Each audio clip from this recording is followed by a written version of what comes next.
I'm gonna do another build. Same stuff. Let's see if I can beat my time last time. So this is a Core i9 10900K 3.6 gigahertz.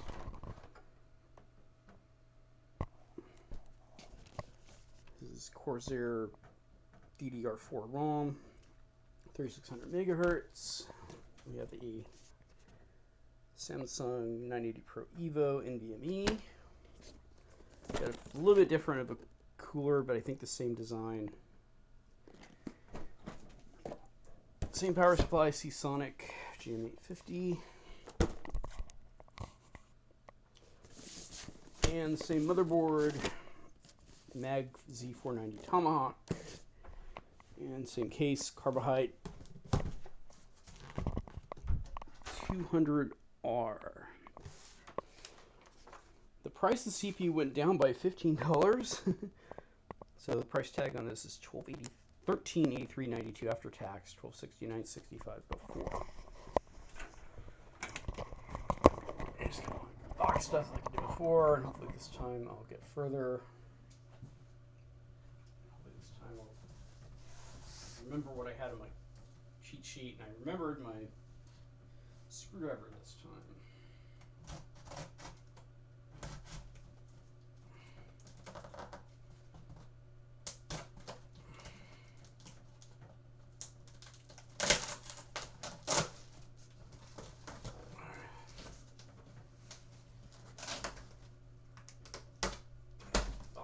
Case.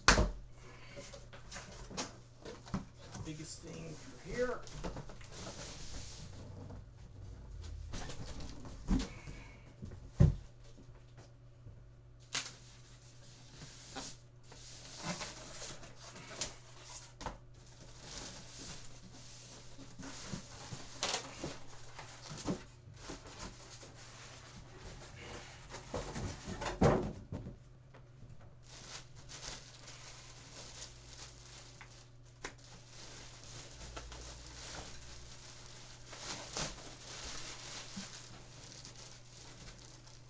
The thing I'm concerned about is I might have forgotten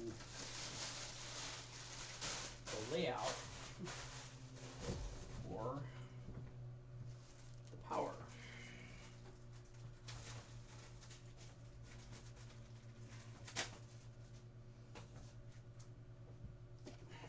Okay, so there's the motherboard. I think this is the right side that needs to come off. Just kind of look through it and see there's nothing close to the thing. The motherboard ends up being placed down in this area. And here's the brown box of stuff that I don't believe I end up using anything from, but there is thermal grease in here maybe.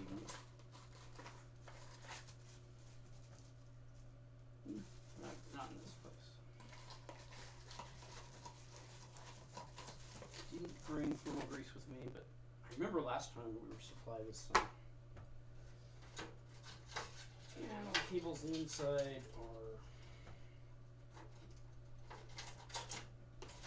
tied down with wire together, just like those.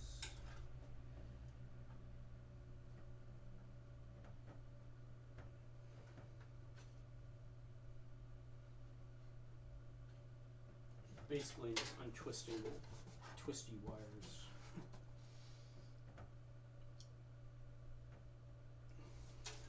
Around these things. So it's two fans.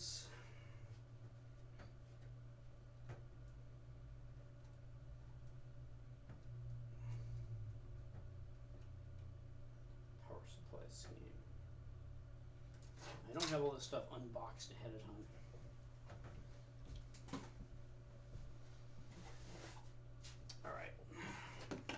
Motherboard.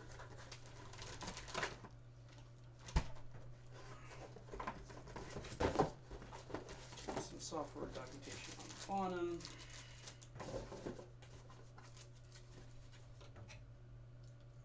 Some things I know I'm going to use, some things I know I'm not going to use.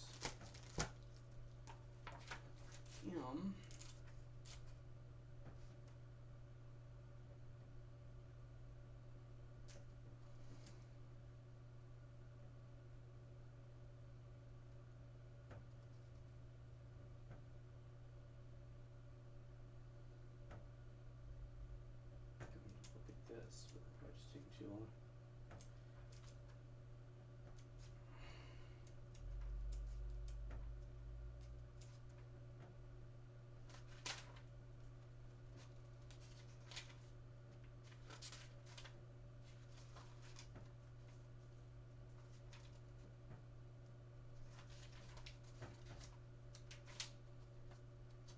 And I'm taking too long for this, I think.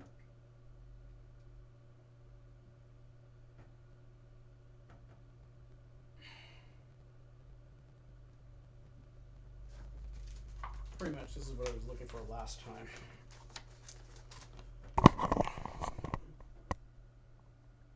Power plus, power minus. For the LED, it seems different. Power switch plus minus. I think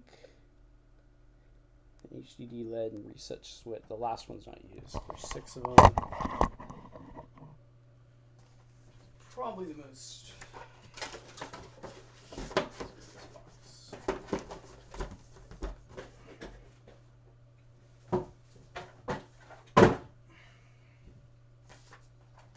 Set this aside because I'm going to use it.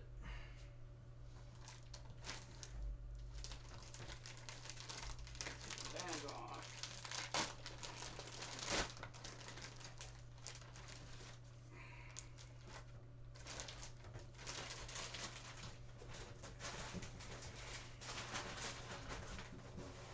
This time I'll try to be a little more mindful of my junk. Alright, so this is your motherboard. This is where am I?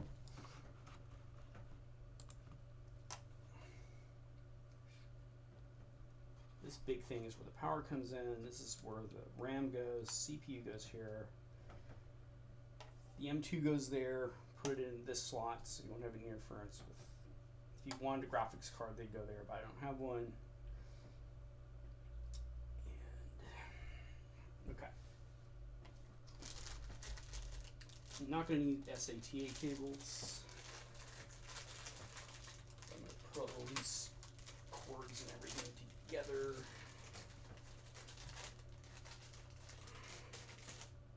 Because there will be some from the power supply.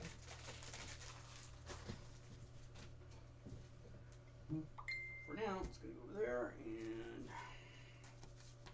it's going to make a pile of documentation like I did last time. Right, so we get a, this is an NVMe Samsung Evo. This is probably the easiest thing to put in.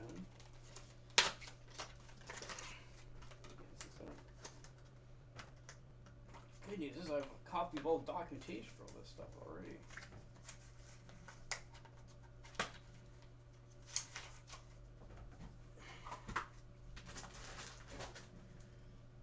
Alright, so NVMe.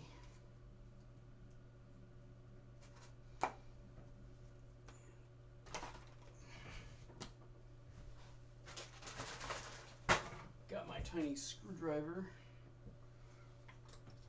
Take off this M2 shield frozer.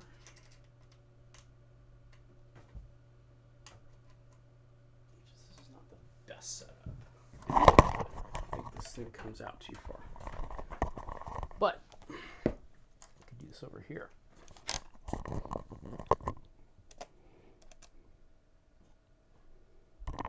You can get in there. Okay.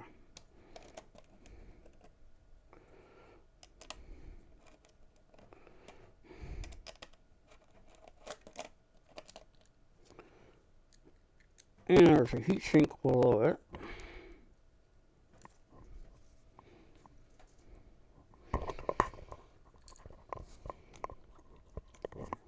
NVMe slides in like this. By the way, this little thing is like a shock absorber or whatever.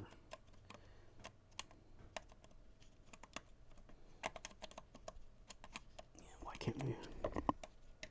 There we go. This put right here. really wants to be in the motherboard.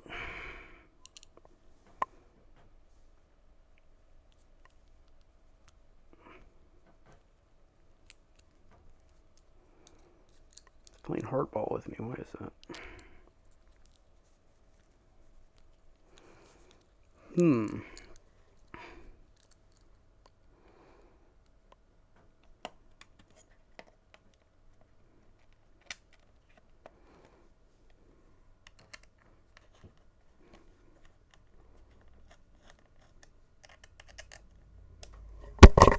And we're dropped.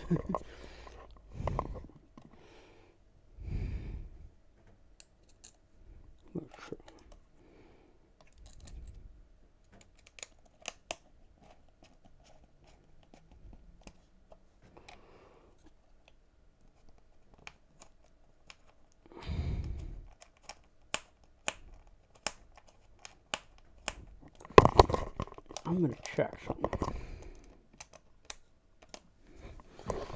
Now down here, it's part of the NVMe. It's supposed to like stick into it, but that is weird. It's coming out like that.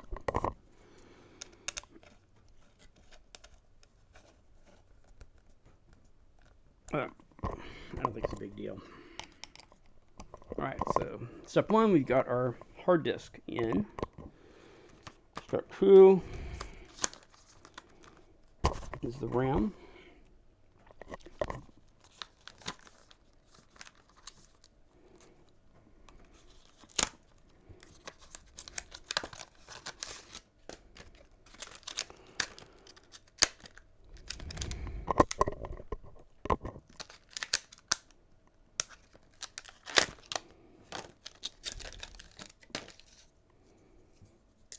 And I still don't remember which ones the optimal ones were, but I think it was the closest one. And then you got to look at this.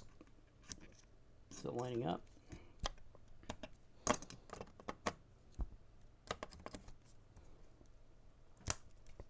It just snaps into place both sides.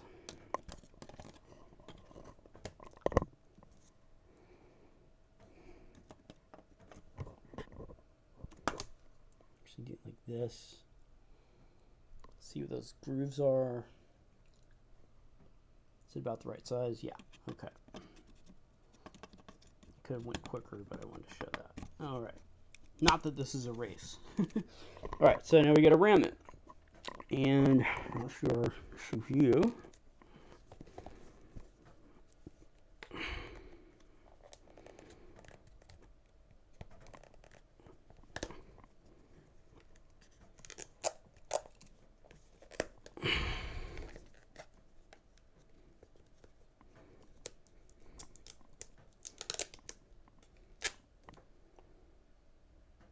Putting these labels off.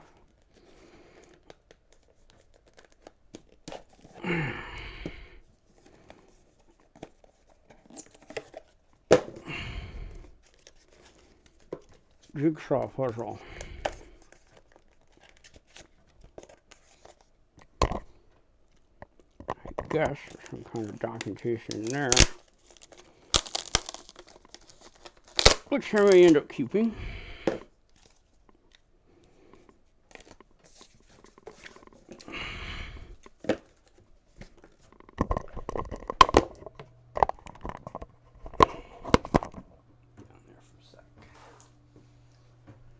File documentation. Box stuff.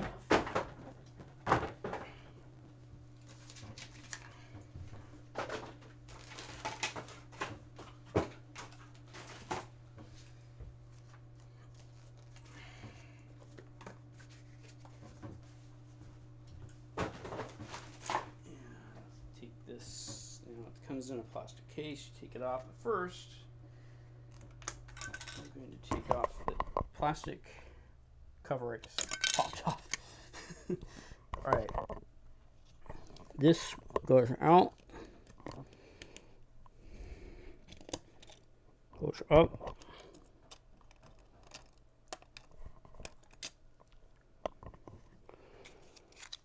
And CPU.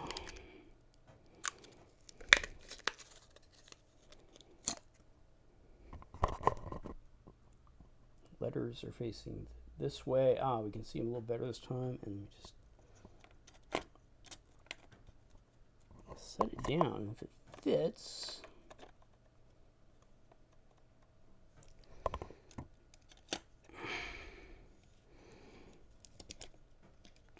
what should be all there? Just want a screwdriver and go like that. There's 2 tabs go underneath the screw.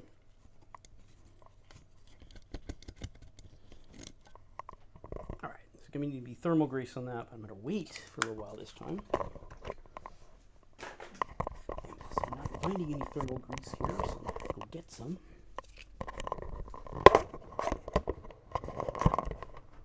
If I didn't show that, basically this, did I get that? This lever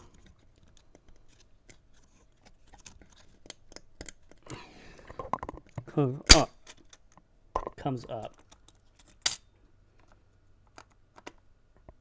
The CPU has to fit in properly.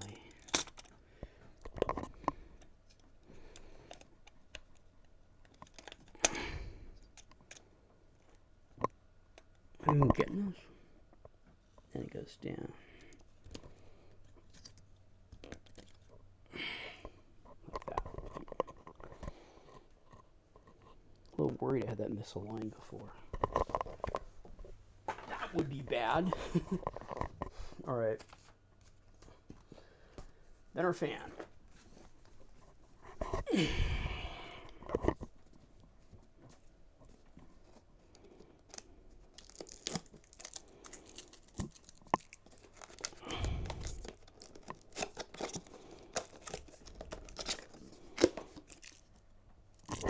is where things started to go really wrong for me last time. This tip alone, it's way too long. Little Cooler Master box that comes in it.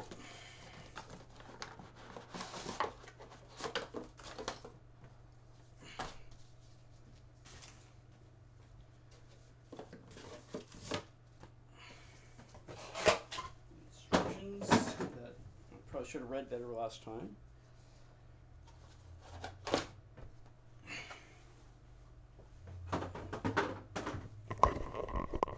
So what do we have here? Aha, it's a little different. Now I don't have to mess with putting a part together. This is a better, to me it's a better cooler. This thing comes off. It also says, make sure you put your thermal paste on, which I don't have yet. Now you go open this thing up.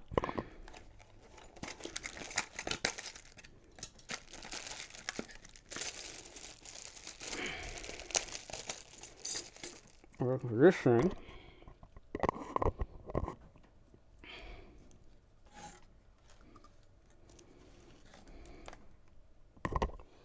Which goes on backwards.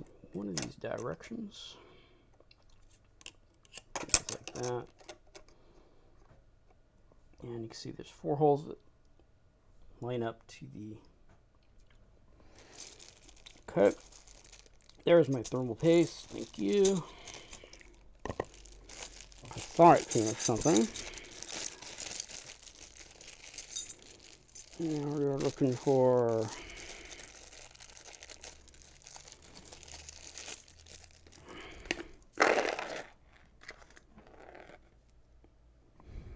these studs.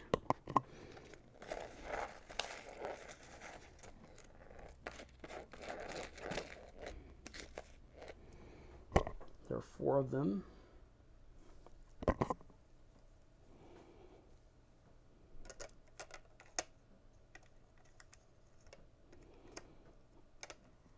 You want the studs to fit in.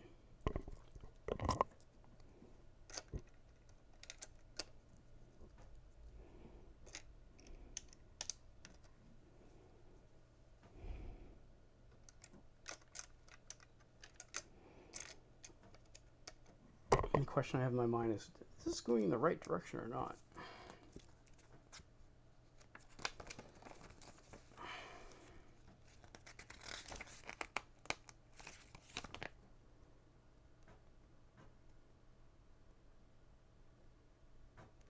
It may not be.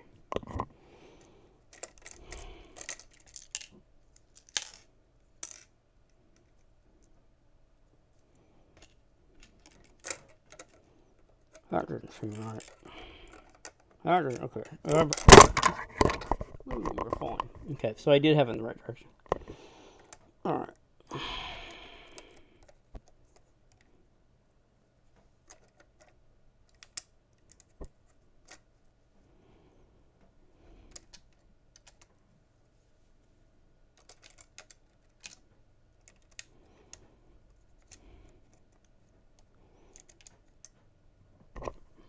Now, as I recall, and I probably can't even do these, all 4 of them, one at a time, but I'll just flip it over. I'll pick one. Gosh, we're going to fall out. And these elevators.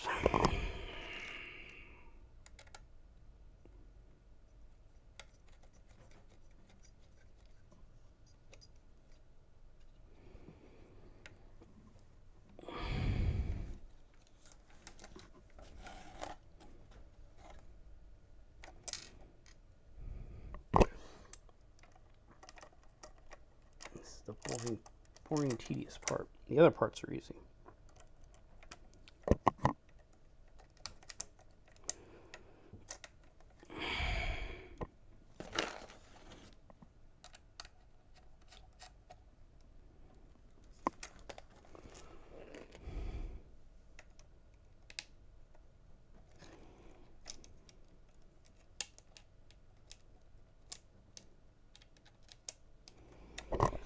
This is a CPU color I wanted to get last time. There's a little more play with it.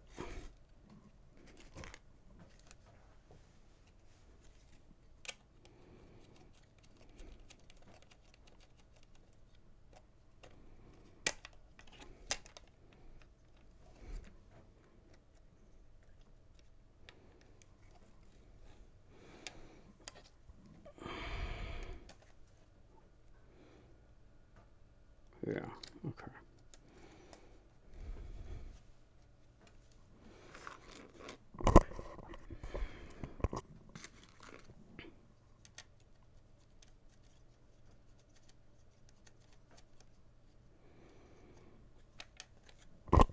Alright, next thing I have is a choice between, looks different. Which one of these is the actual right length? This seems to be right. That does not.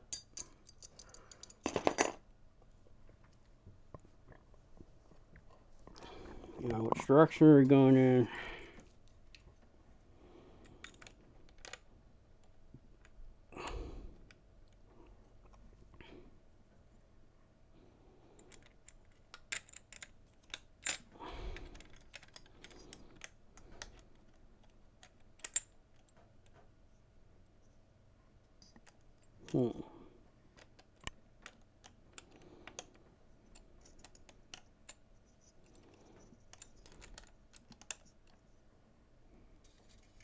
The length of this.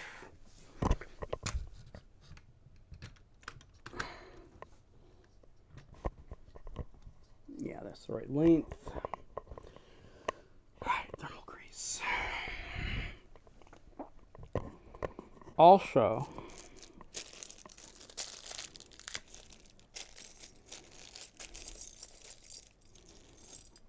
as there is a little bit of play for these things.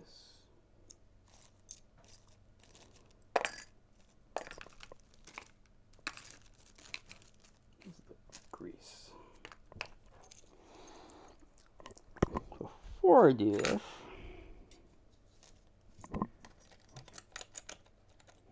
those are going to come off.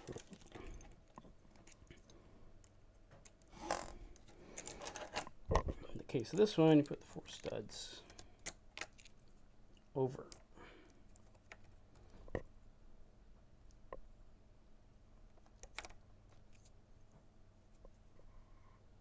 Looks like that. Of course, this is an Intel build. I think the AMD processors are a different shape.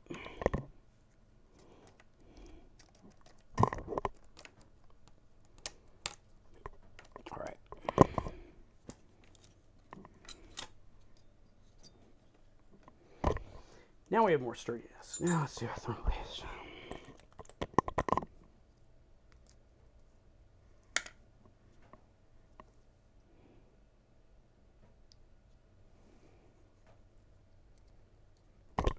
Probably plenty enough.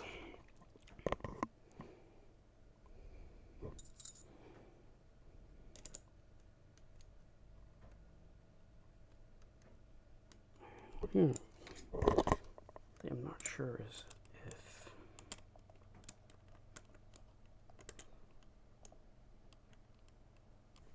look at this thing. I don't know if those things want to go.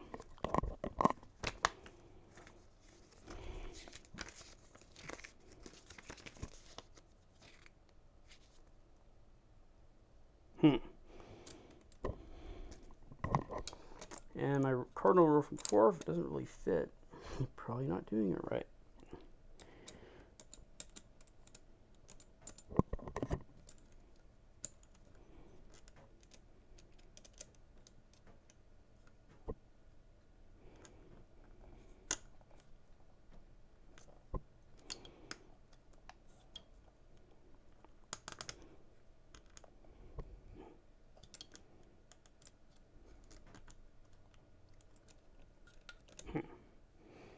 I'll go this way.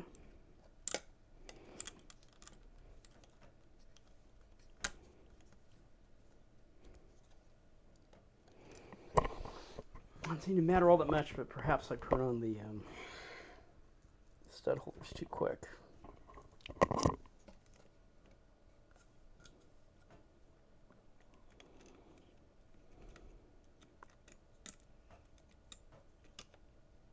Do it that way.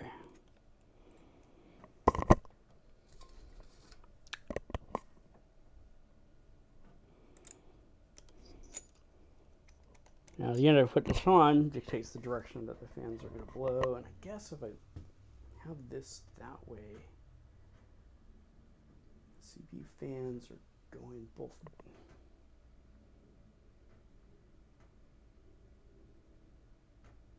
I think this is okay, because the board's going to go in like this, because if you see over there, there's a thing on the right, right? The fans are going, okay, so yeah.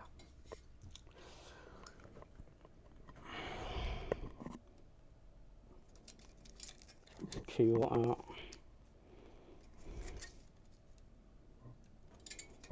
They do say take the fan off.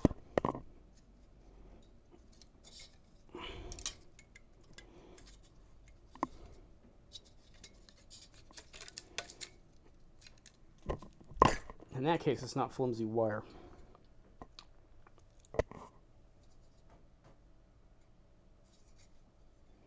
Where am I, Crush? I am Crush here.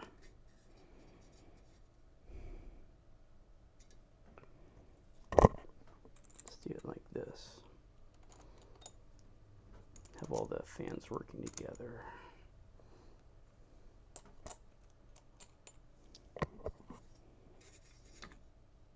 Yeah.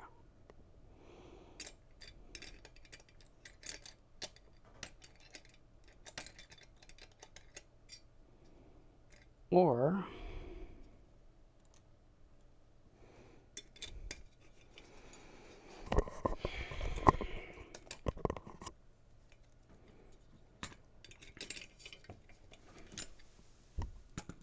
it's kind of flimsy and really messy.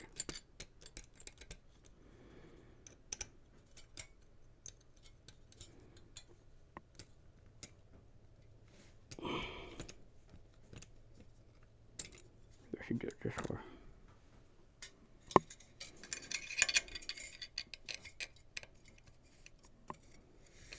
And I need a bigger screwdriver. Darn it. Unless, of course, no. Yeah, my hands are going to work.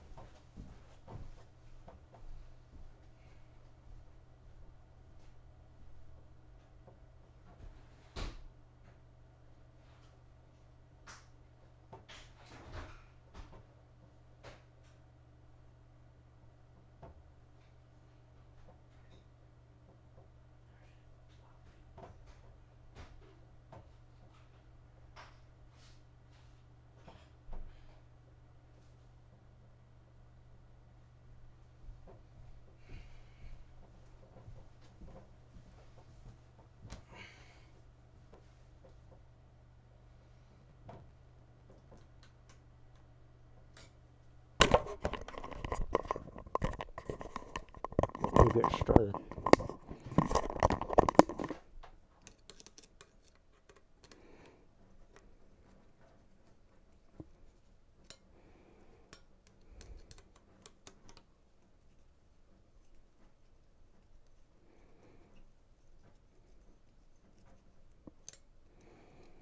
I don't see it doing much. Darn it, read the instructions. Alright.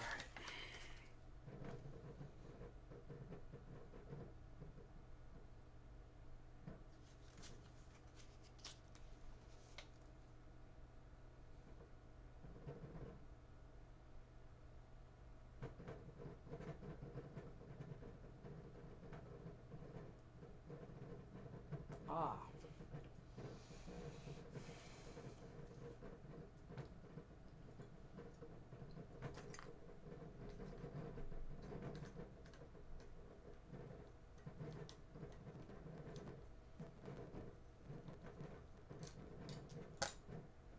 Probably should just get the same fan every time. Okay.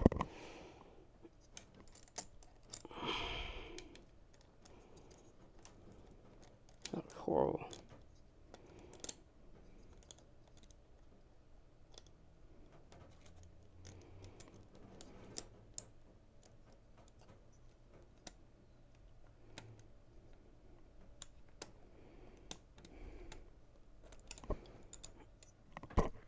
Put some caps on these things.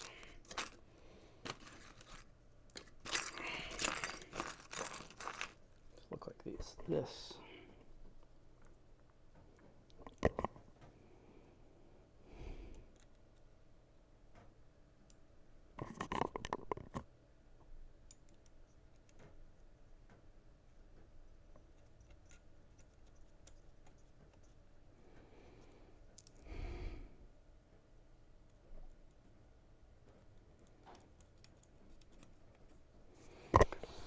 Now hopefully I won't end up having to adjust this part.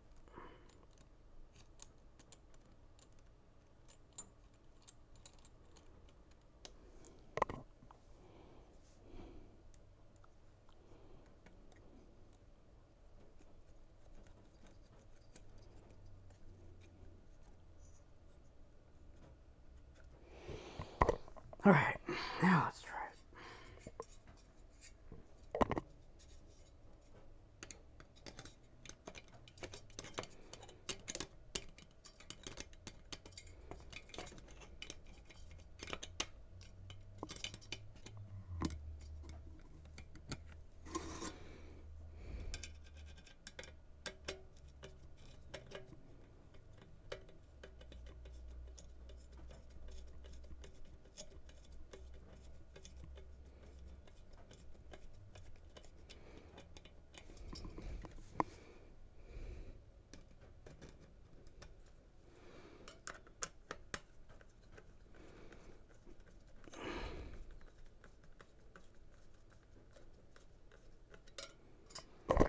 One screws up with the hole,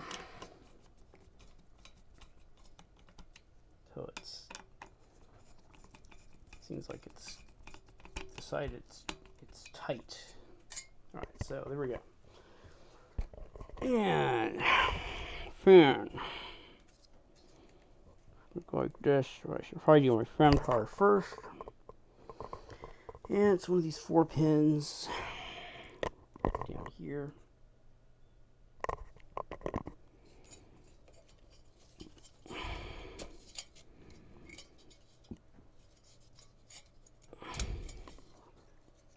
Oh boy.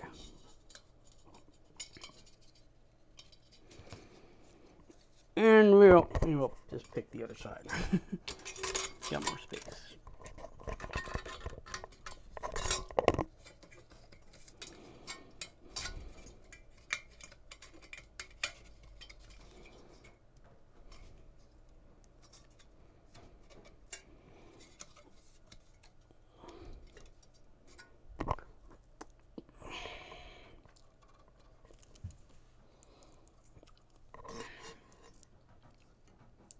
And then figuring out what the trim, I think it was for that lip. There's a lip on the outside of those.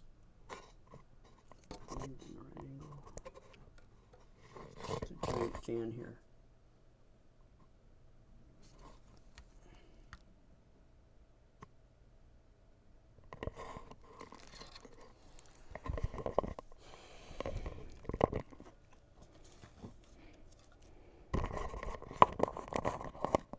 There is a 4-pin. It's not coming in very clearly, but I need to just put this on.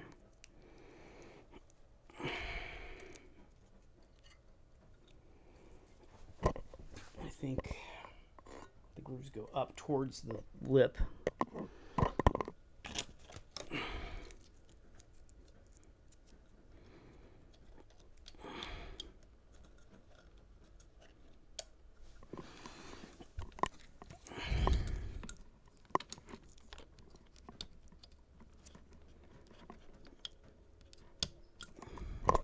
Or is it the other way around?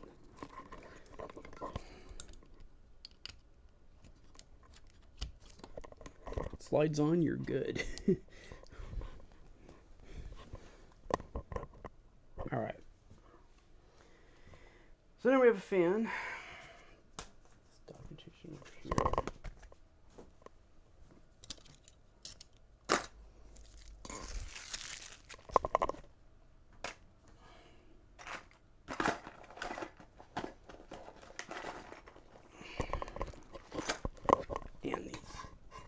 But I will have more with the power supply, so actually I'm going to keep it separate. Messing with this camera. There's our board. Alright.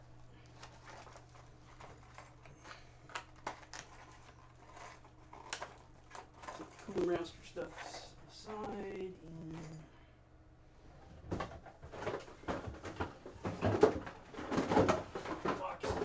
Sense to put all the power and electrical cables.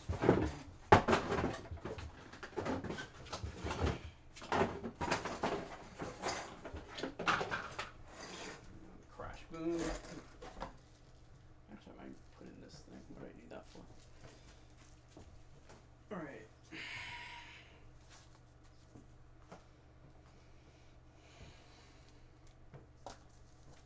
Let's open up our.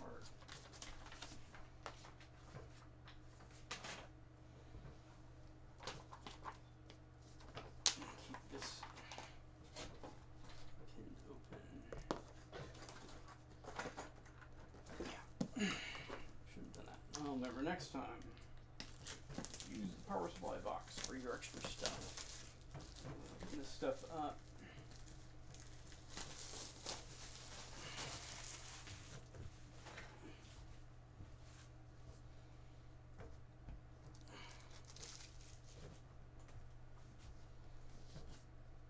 The power supply doesn't necessarily go with the board, but there are connections that are.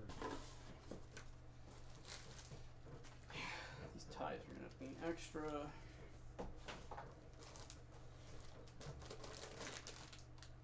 Power is good.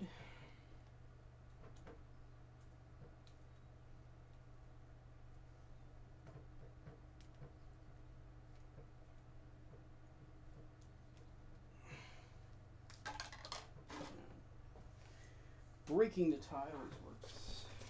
I'm tired of doing stuff in there. Actual power supply. This I remember is extra.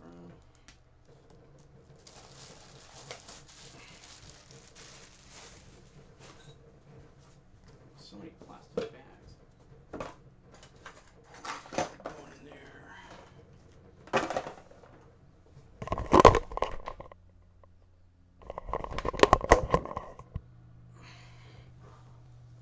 And then we got this thing that took a pair of scissors last time.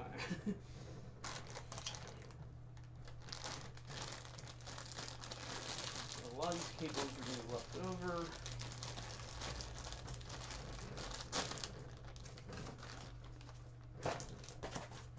This stuff's going to be left over. Junk. And I get my scissors.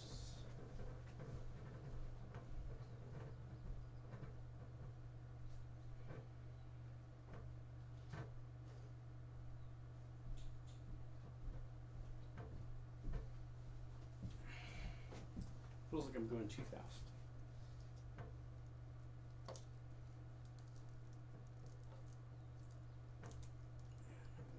Cut, not the wires, but this thing that holds stuff together. Junk. All right. That big one is going to be for the board, but we're going to put this in place first. This should be here. All right.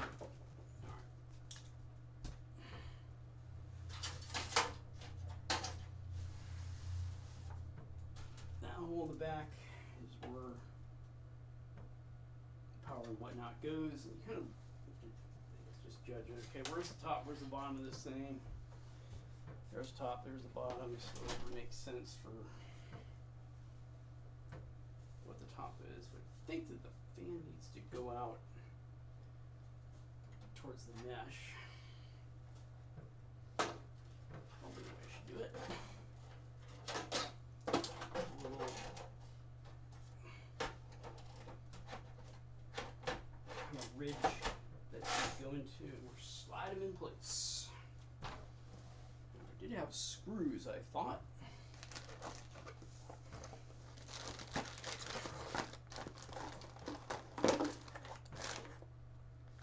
Supposed to have screws.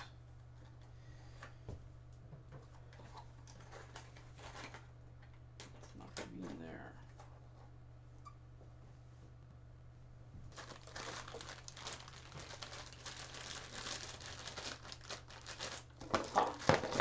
Here. The ties we're not going to need. We're going to need screws to basically hold the power supply in place.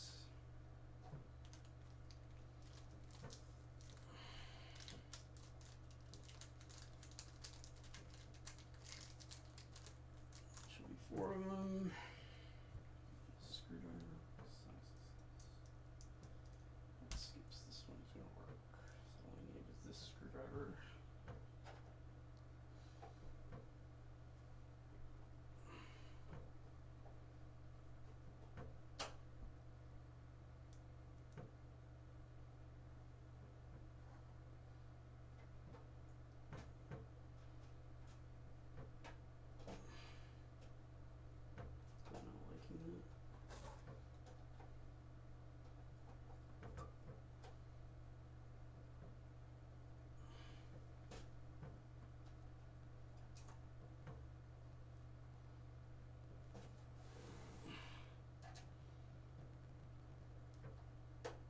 It's basically just 4 screws. So you got 2 of these things on.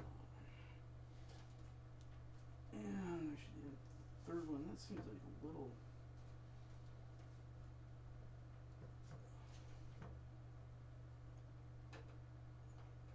Go up or something a little bit.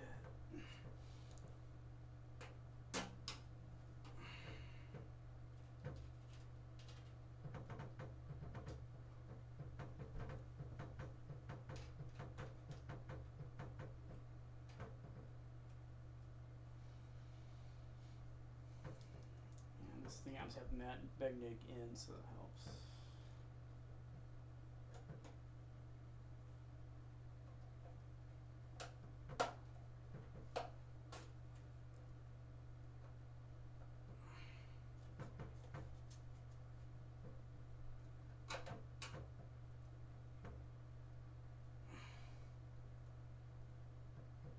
I'm pushing it somewhat. Almost seems like.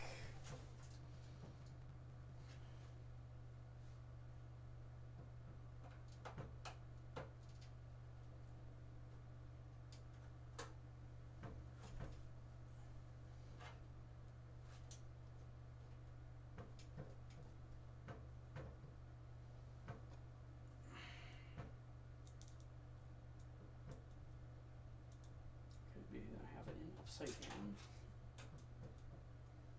The way they want it.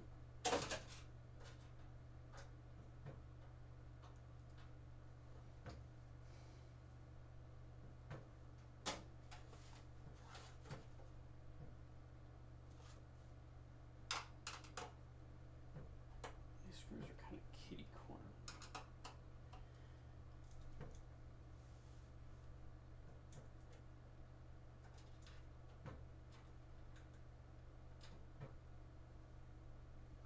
put it in this one here.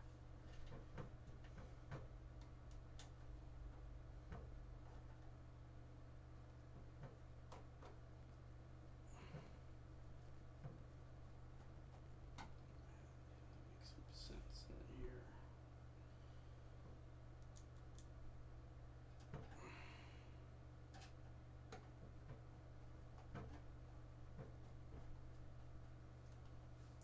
Very curious.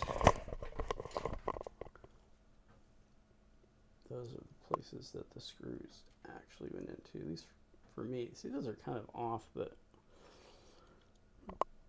that looks like mesh. This looks like it goes here. This one,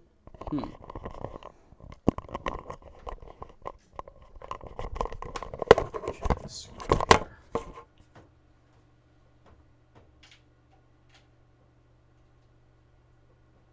Looks like it's going.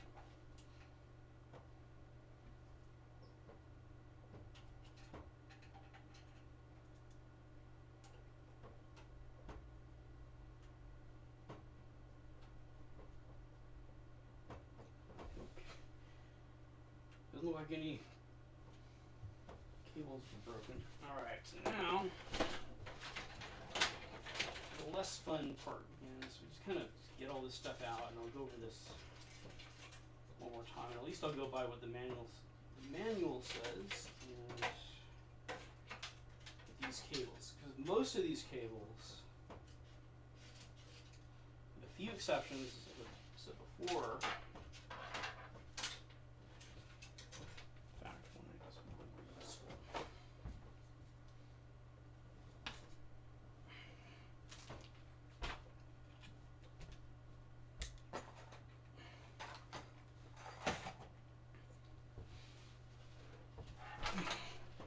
Better view at the connections this time, if I didn't last time. Right, so this 3-pin actually goes to a fan, and there'll be a 4-pin on the motherboard, but it'll be labeled fan, and you'll be going like, well, what's the deal with that? Don't want to break my motherboard on that. Okay. It's got a bunch of CPU connections. There's 2 of them, and it really only uses 3 out of 4 pins, like that one. That's one exception. The second exception is these are all similarly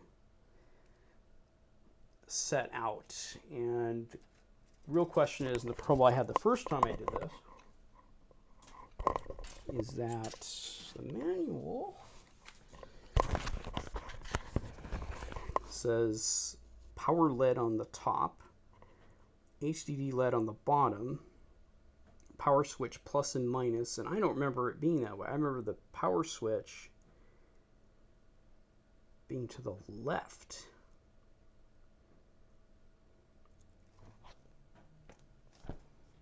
And I don't think I've got my cheat sheet sitting around here, but it would be good to have. I'm going to look, because it turned out being different.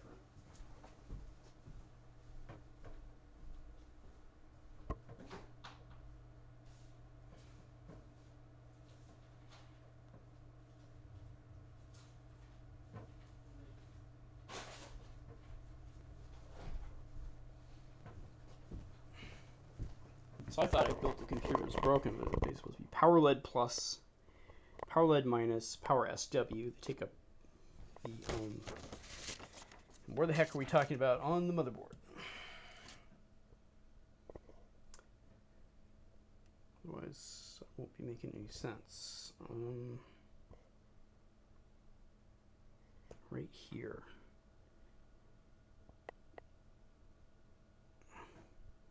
There's 7 pins, right?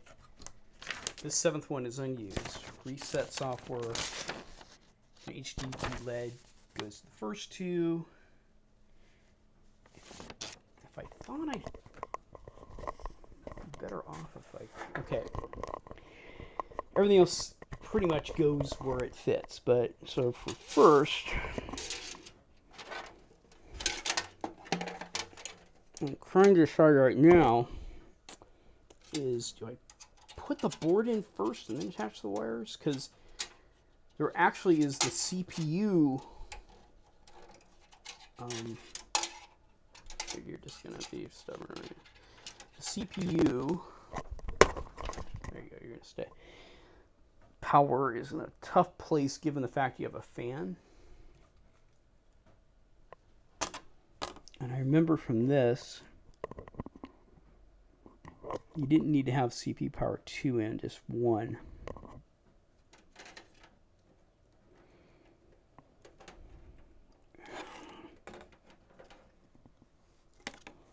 Also, it's important to note that it goes in like this. An empty spot that corresponds with that area where my hand's covering. So I'm thinking to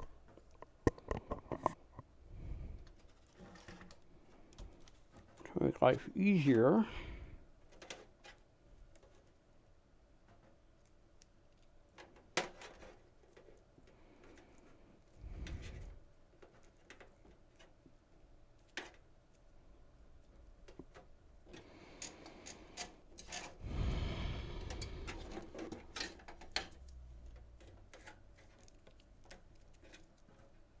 I thought you changed the label last time.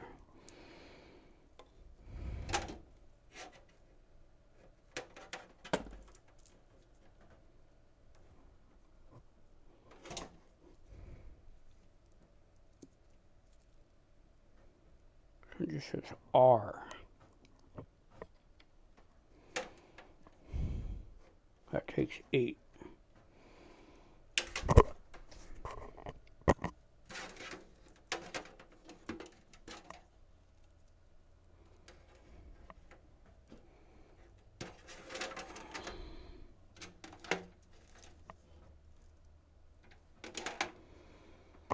We also have other pieces of power over here in the box. I'm just going to place this in.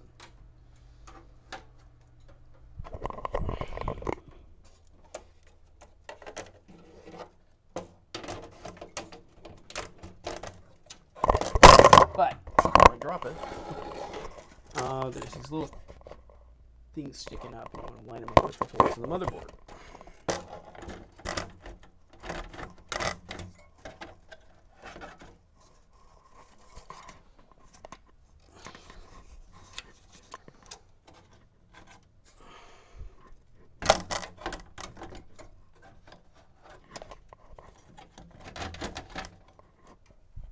It's a little cranky this time.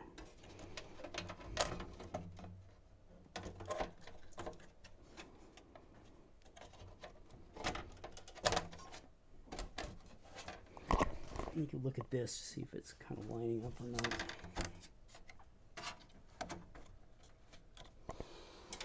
All right, so there's screws to go in to the motherboard.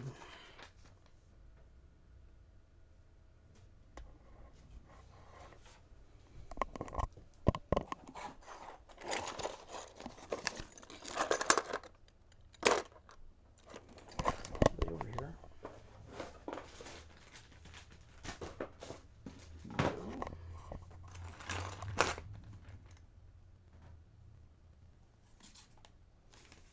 Shorted screws. I just screw myself and throw them in the documentation pile.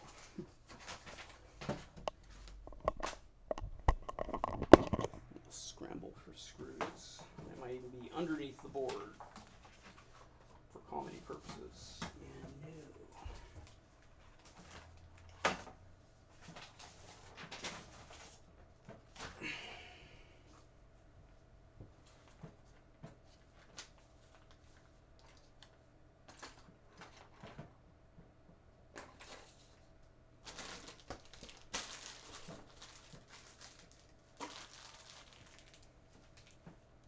Seems strange.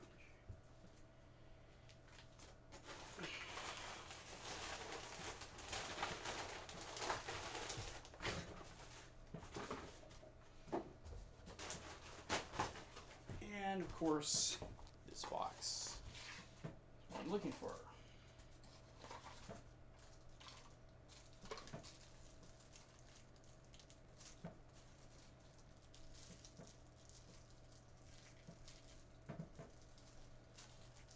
thinking that these right here, so it was in this box.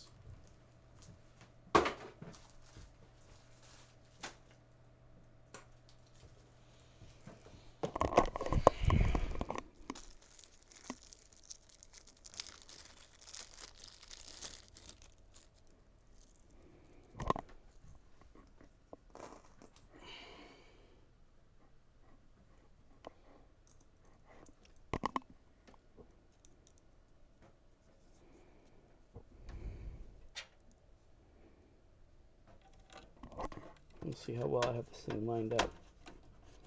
Does it screw in?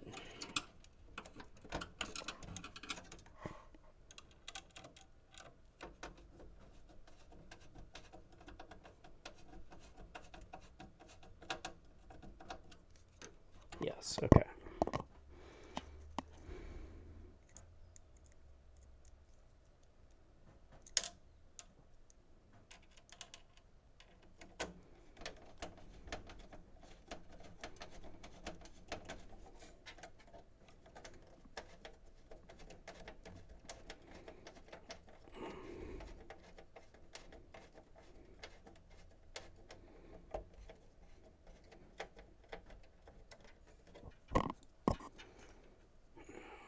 Through.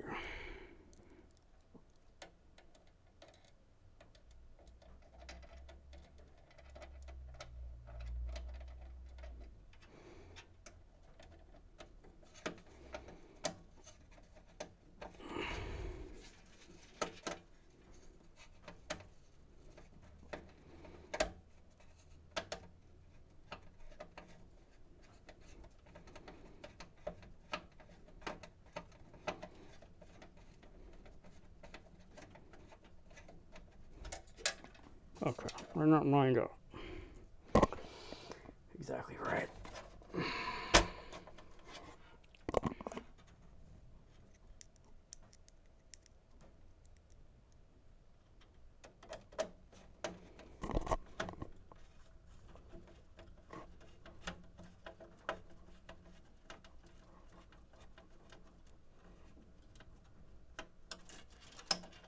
All right, now.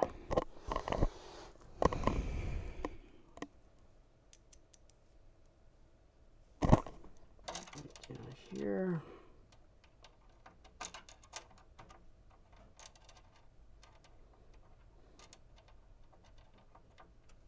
How'd you get in there?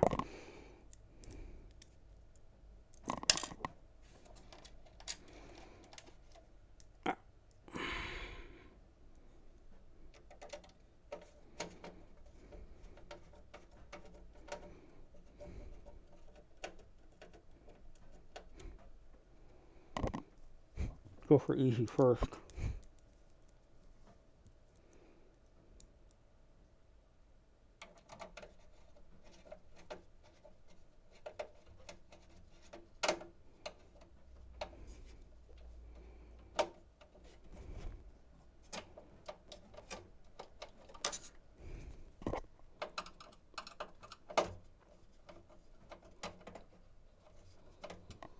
That one seems a bit weird.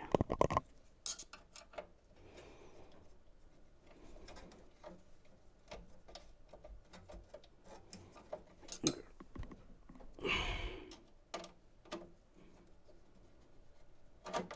what's going on here?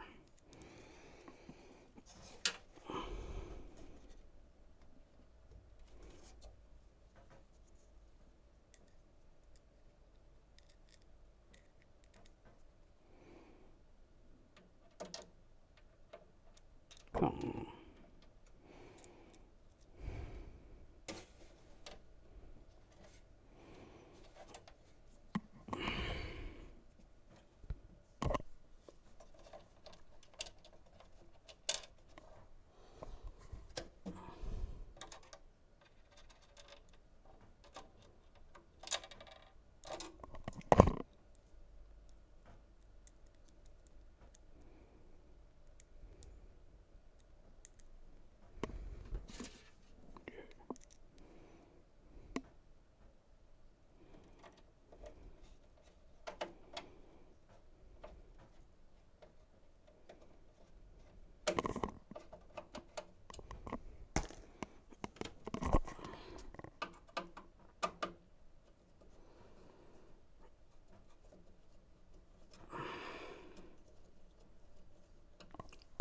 go.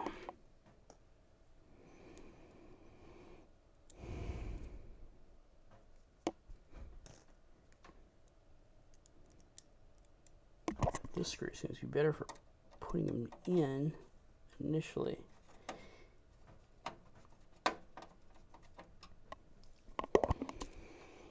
And this one's easier for finishing it off.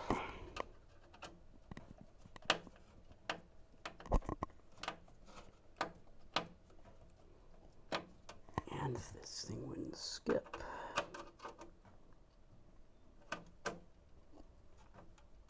Look, I'm skipping like crazy.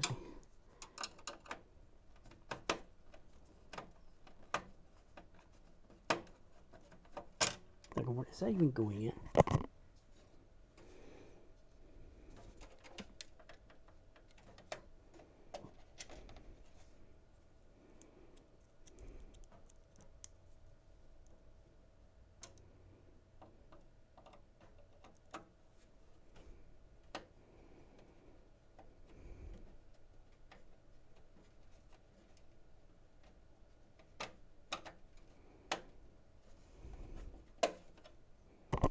Like it's a little bit odd.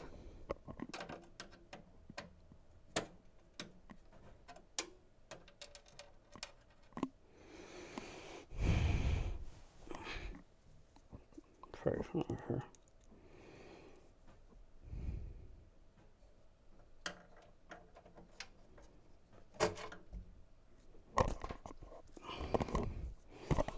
Let's set this down. Screws aren't all that exciting. I am thinking of skipping.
Screws a bit.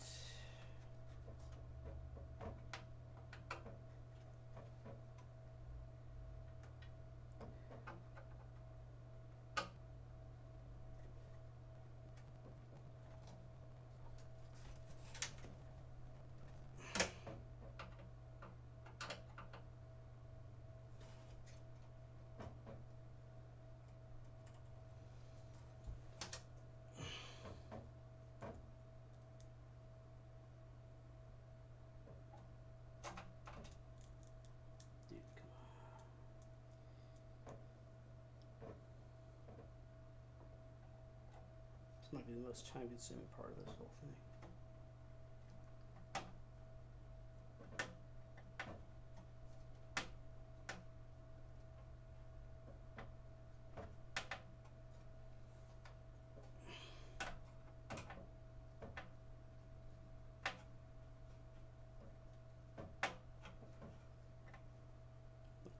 Is that in there?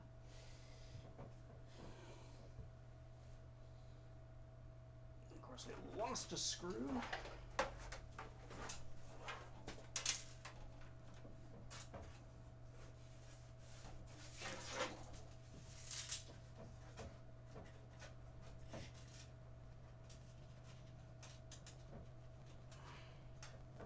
I hate that when there's like a loose screw.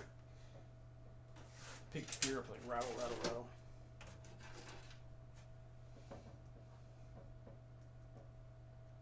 I think I got these lined up. No. Good job. There'll be another loose one in there.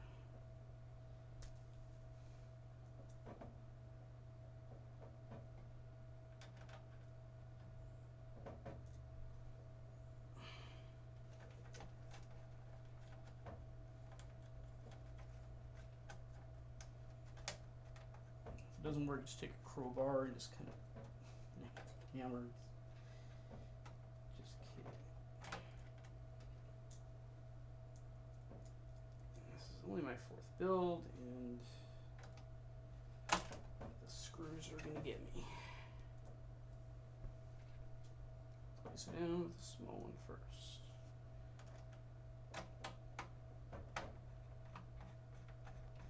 Get some torque on it and change.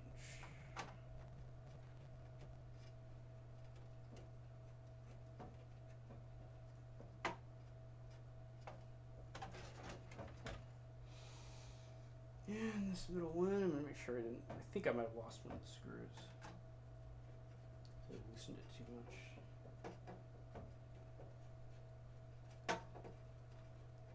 So last time, wires and a fan took forever. It's going to be screws.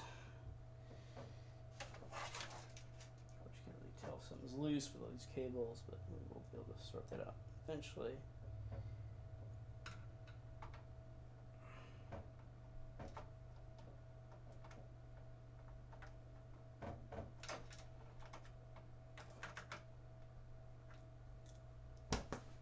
Place it down with place this down with the small. I'm just doing screws. So.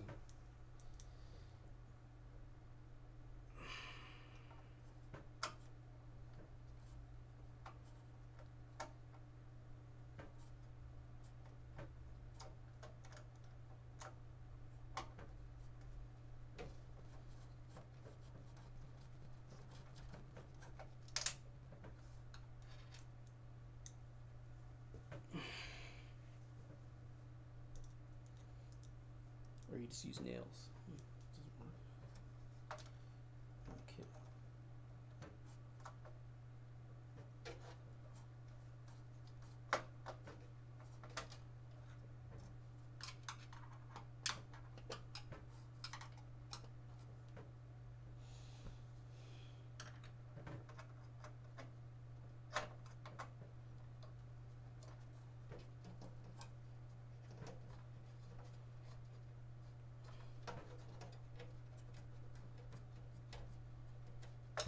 Check all the screws, make sure they're in there tight, because I did loosen the board to adjust it. Just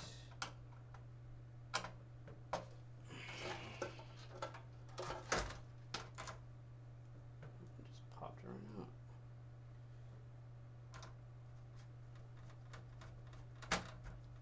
But that one just popped back in.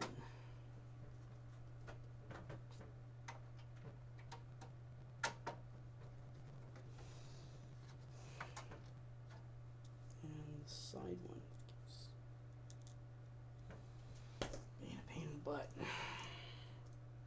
How many screws do I need to add?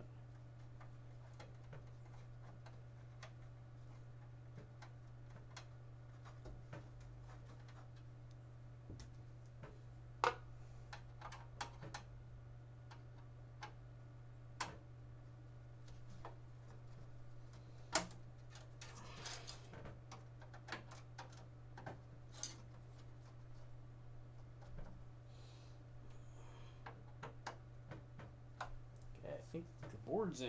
Wow.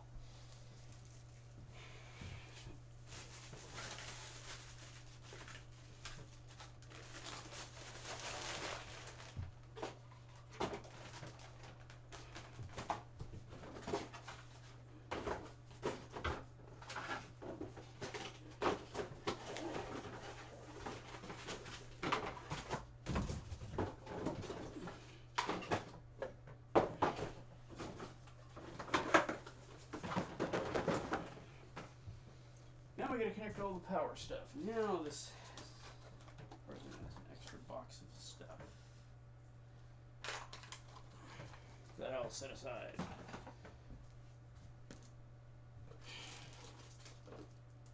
These things, I believe, they come with a power supply, but I believe they're just gonna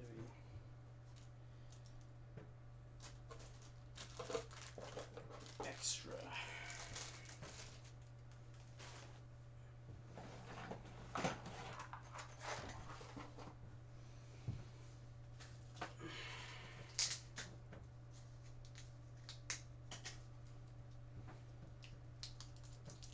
So,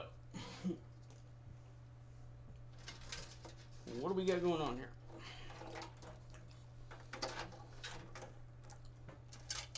We have a fan connection that I've already discussed. Three pins here, 4 on the board.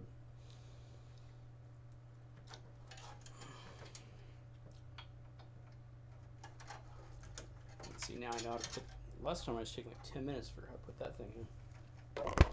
Now this thing, there's like a, at the top, there's like a black groove. It's hard to see, but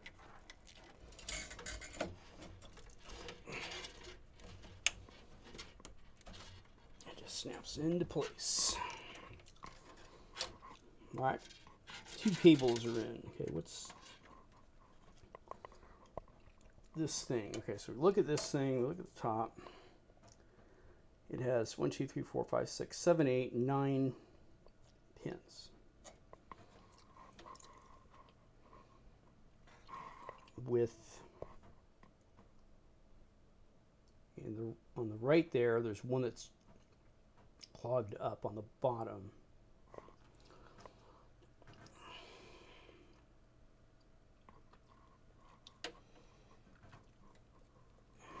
Is that right?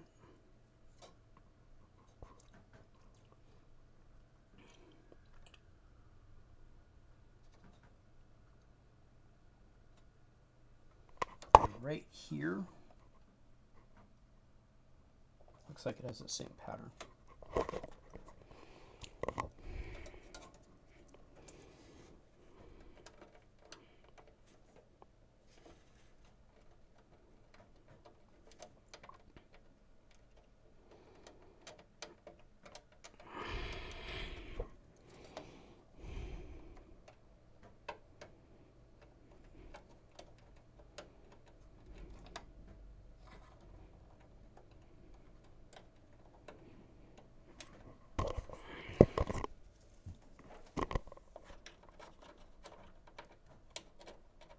Or is that the software jumper?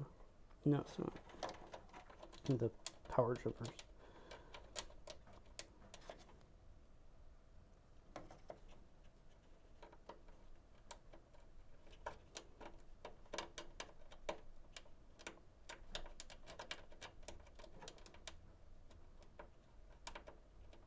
I'm just not feeling like going in there. What's the deal?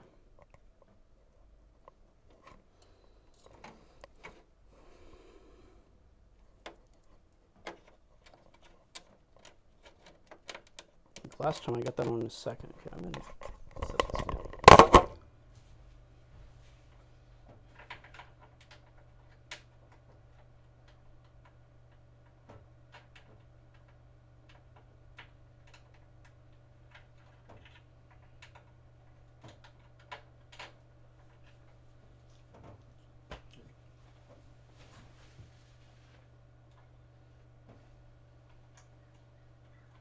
Wait.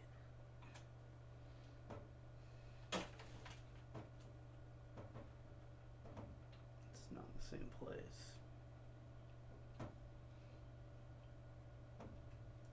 There's one over here.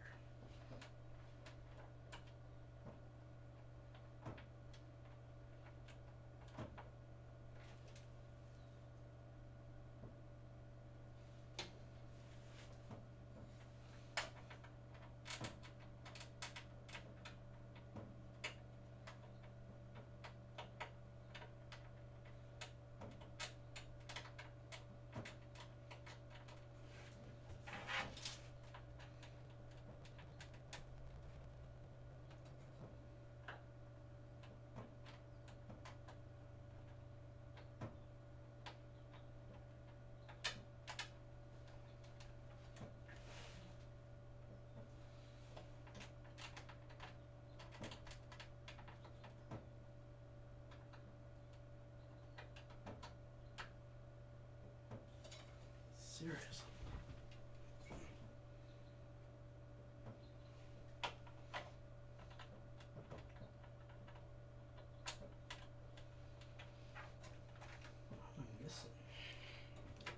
I'm going to wait on this. Alright, this goes to the motherboard. Over here on the side. pretty much where it fits is where it goes. There it is. Okay, we get these stragglers.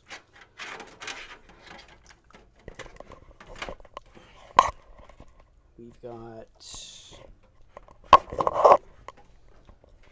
now these things. We have three choices. I'm gonna guess these two. Also, I remember one of these labeled CPU.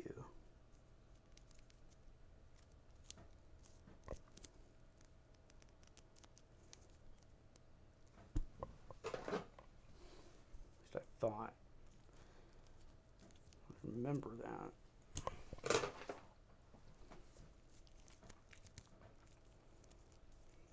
Maybe not.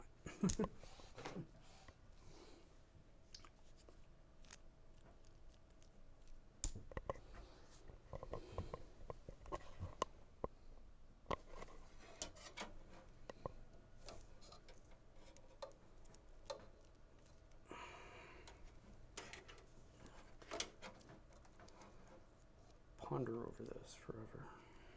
I'm thinking these two.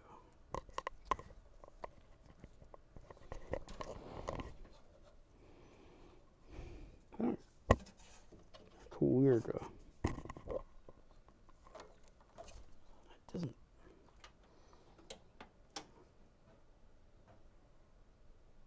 It just strikes me as odd. I always fumble with this part.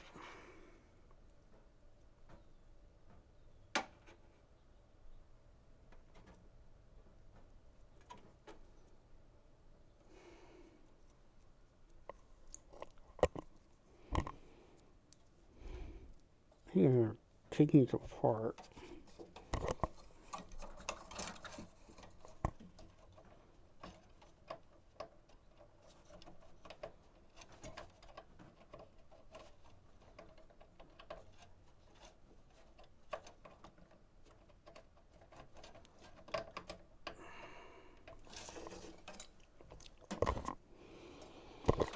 All right, I'm gonna try to aim for on the left here.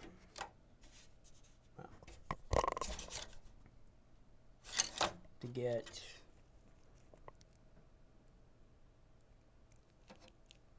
these two things in there.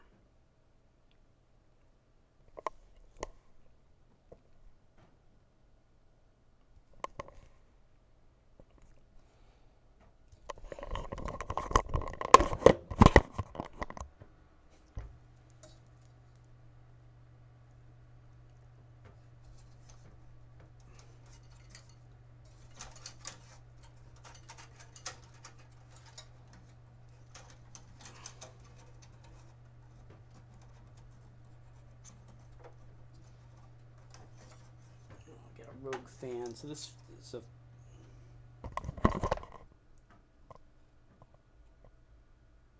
3 pin that goes in a 4, just like the other ones.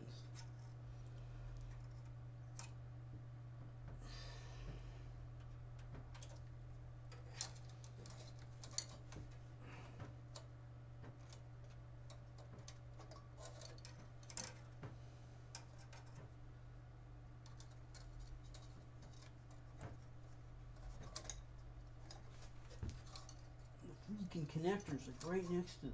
I'm just gonna take it out here.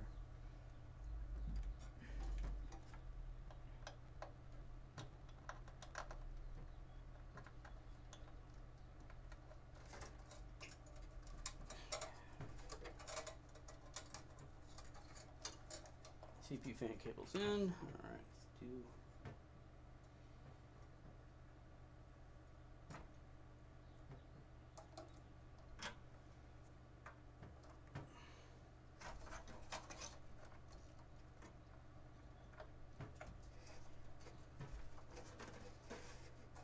I'll take this fan cover off.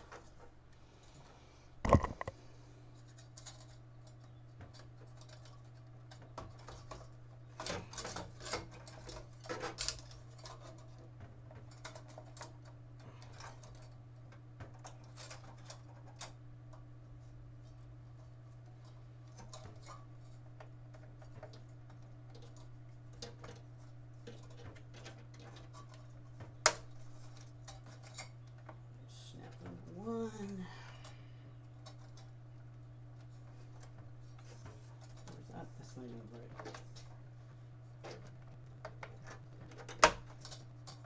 There we go. And 2.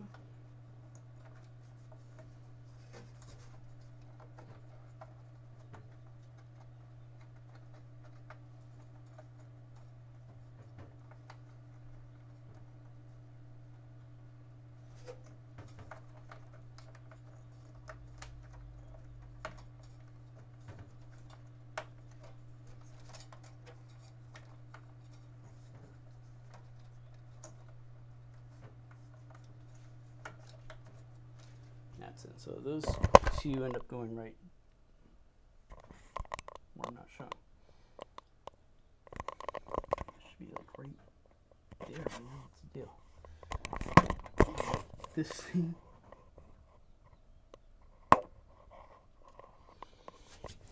Throw it through the cage.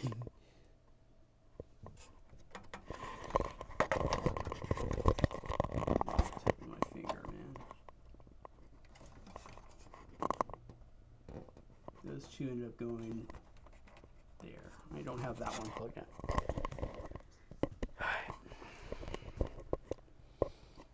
I'm just gonna look and see if there are any other. It looks. Oh, there's that one weird one that I blew off. But I'm gonna put this thing up.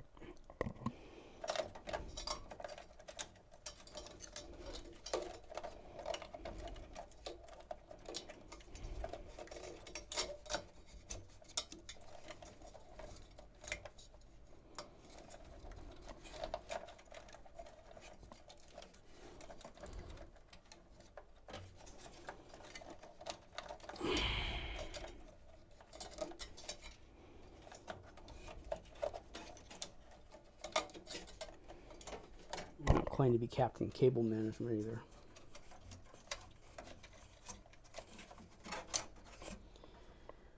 Where's that one?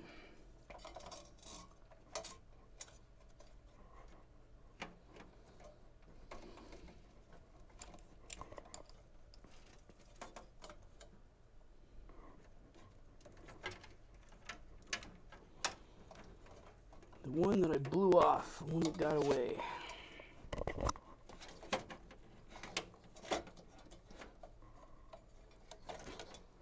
Now I'm convinced these are extra.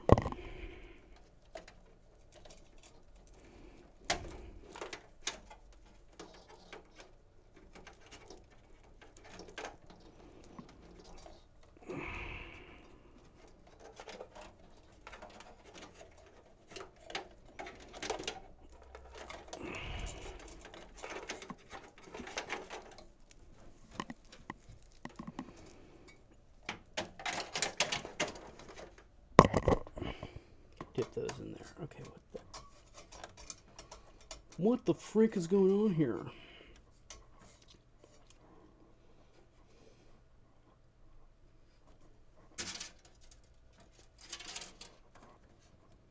Well, I couldn't have blown off a connection and then it just disappeared. What the hell happened?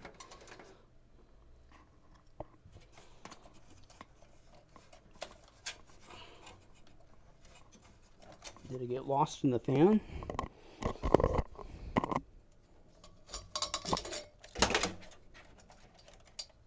No.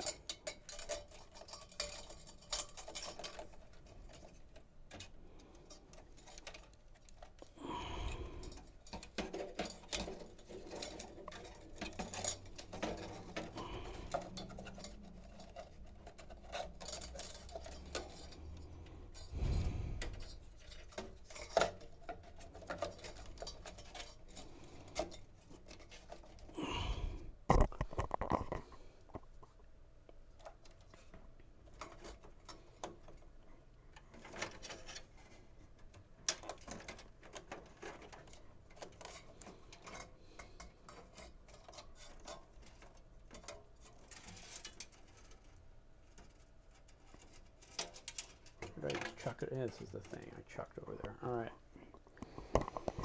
Now I'm looking at this one right here.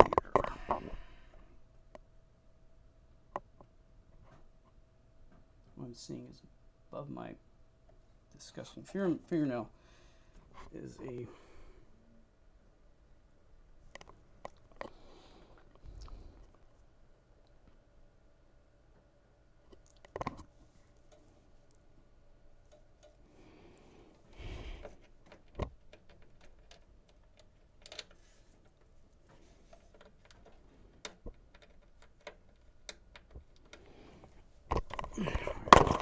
thing on.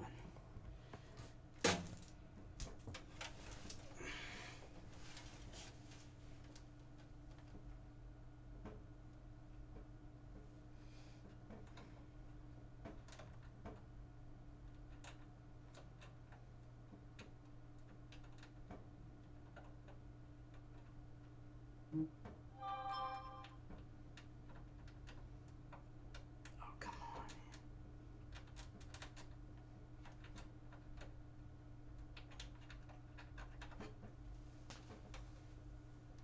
There's another one up here. Maybe that's where it goes. It just isn't fitting.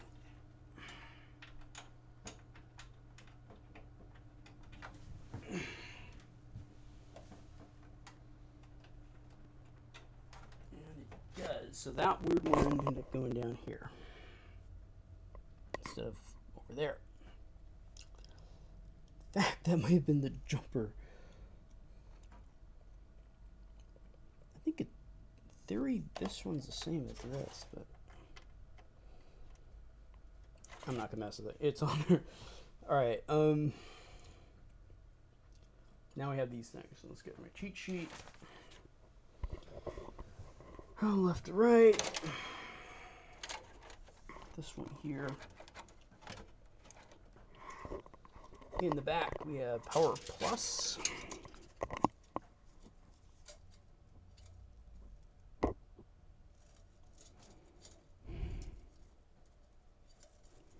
Sorry, Power LED.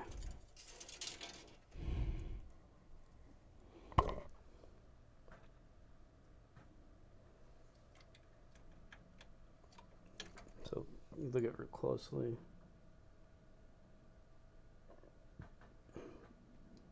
One of them says this is upside down, of course. One says Power LED Plus, the other says Power LED Minus. And the plus goes on the left.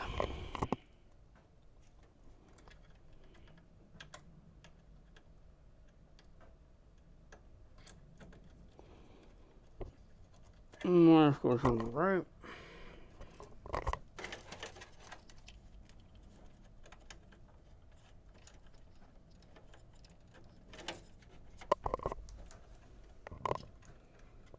A lot of time they do these builds, they just skip that part, and that's like the one that was totally screwing me because the documentation says do it some other way. All right, so then we got Power SW. This one says HDD LED. This is Reset SW, and this one Power SW. Power SW goes to the right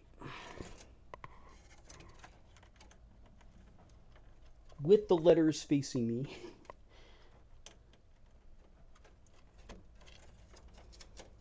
And in the front we got the HDD LED, which is one of these things. On the left, letters facing me.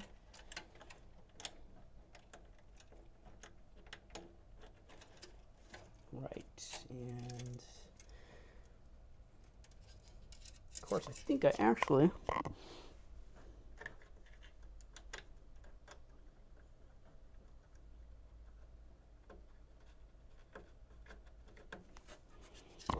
I'm going to attach one, and there's one pin that's going to be left over. It's all the way on the right, and then the Reset SW.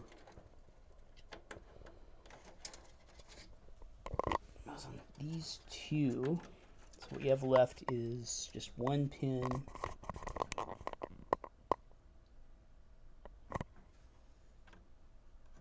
That's actually pinned. You can't tell. If I look through the cage, we got a cable in the way, so that's not going to work.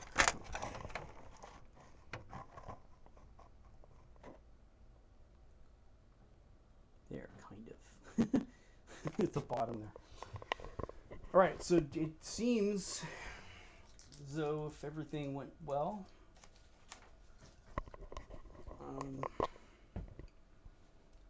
I should probably go get my monitor,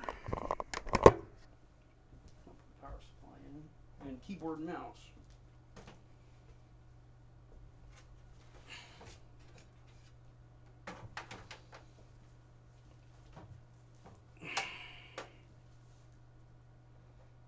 just gonna make sure this frickin' thing works.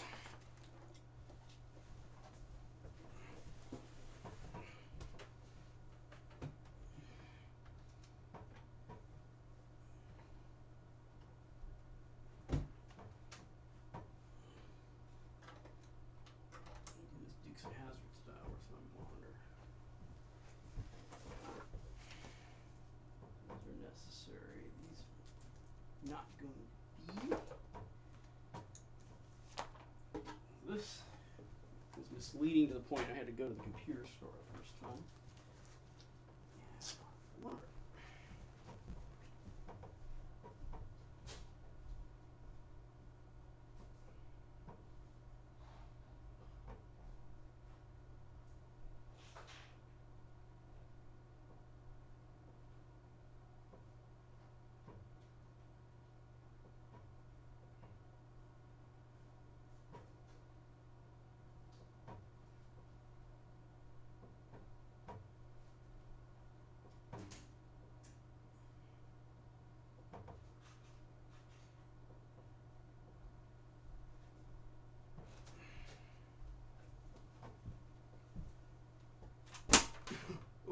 Oh, not good. Light toss turns into destructive force.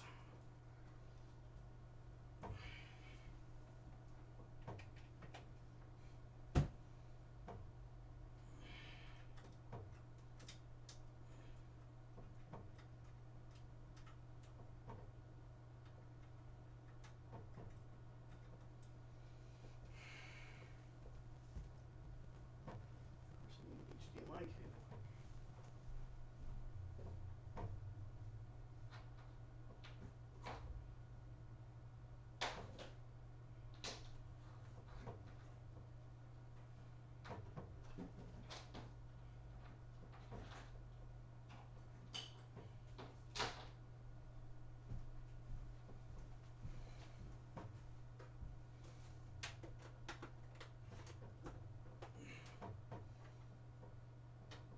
What we're going to do is make sure that we post.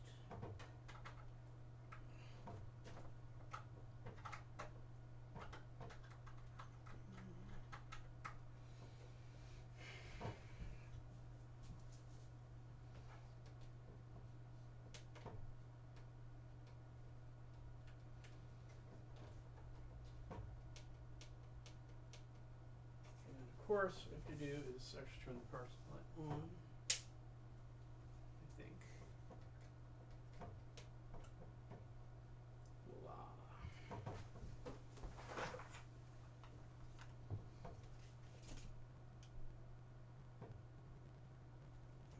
Probably.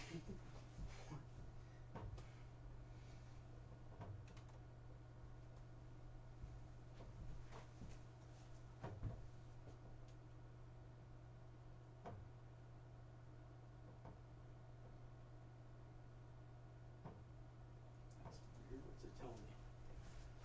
Is this thing loose? Keep saying, oh, your RAM's in the wrong spot.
Woo.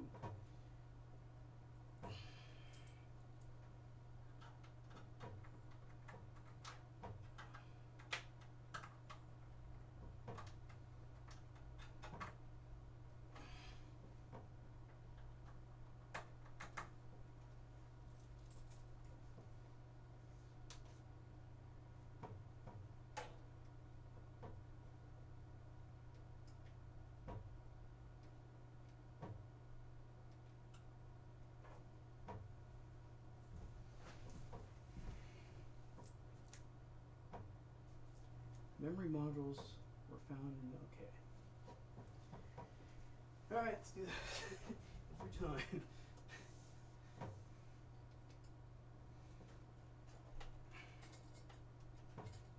It goes on the outside too, not the inside too.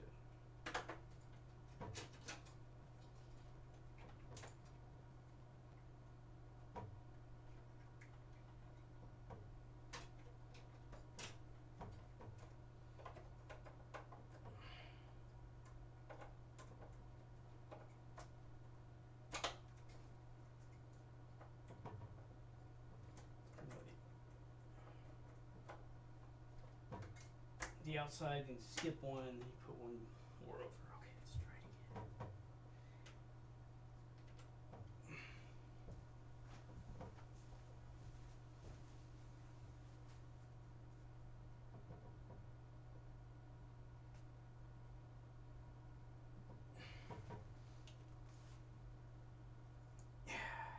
again. All right, so let's get our USB stick.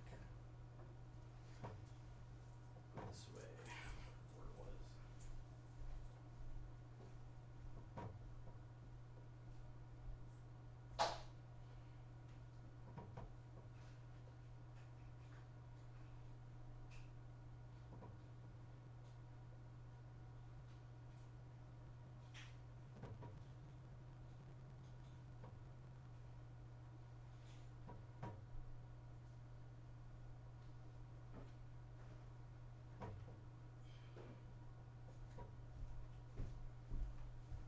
OpenSuSE 15.2 live.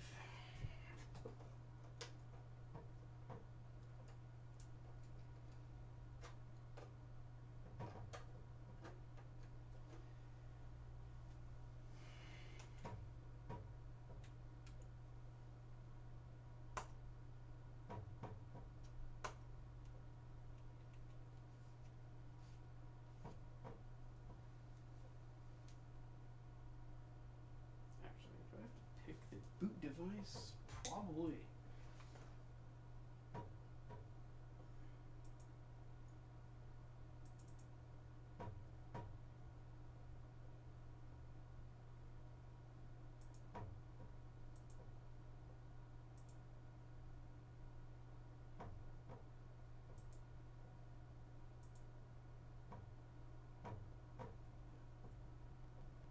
Wait, I don't like this disable anything.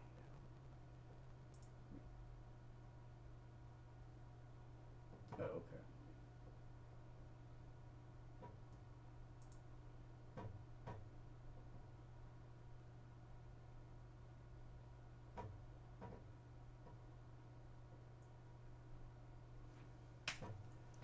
Start install. So, these.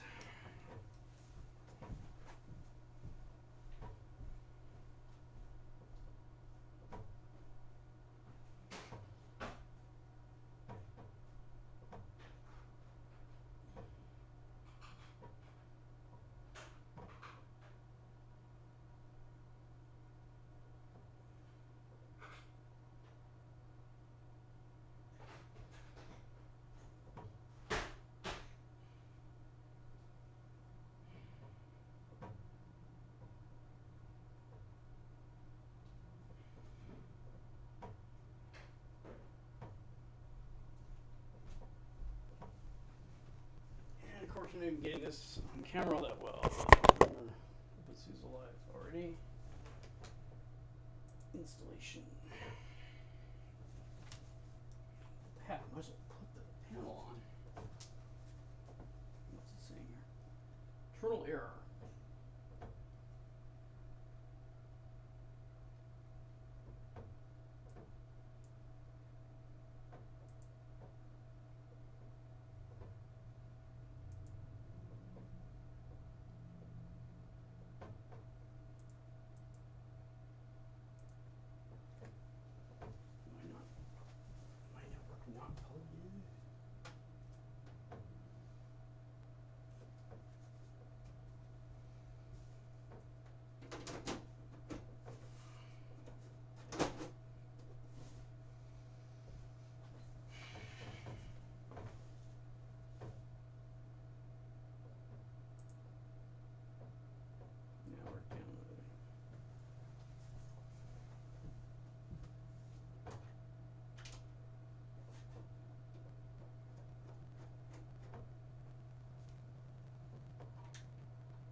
tell how far along I am in this thing.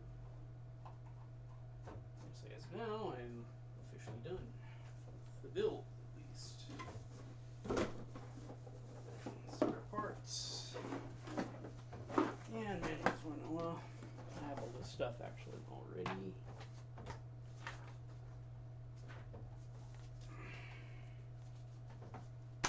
So I bought all this stuff before.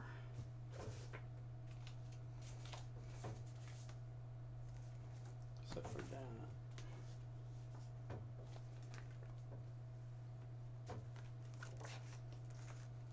Those two. Maybe that.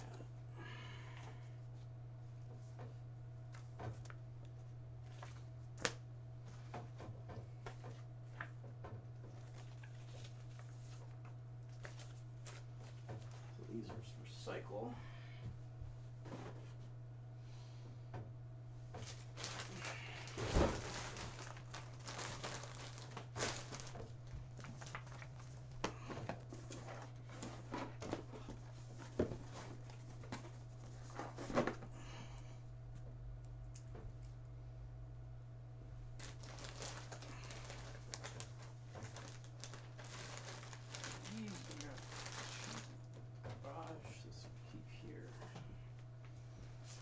Now what do I want?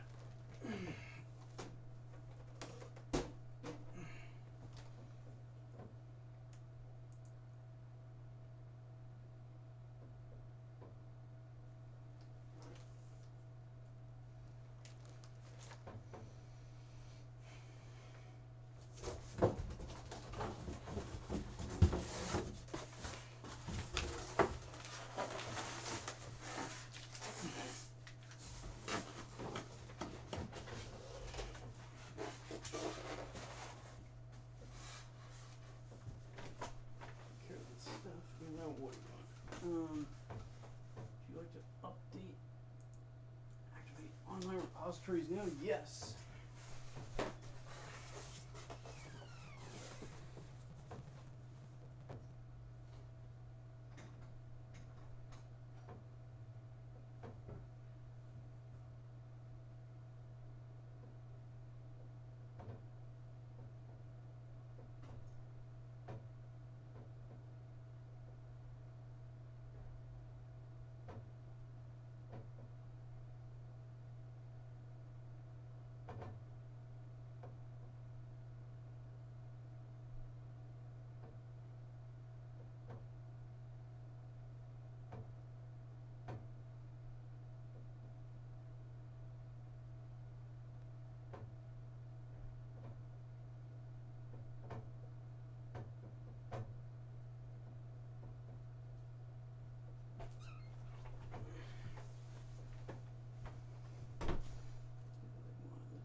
XFS guided password. Guided means XFS, not BTRFS.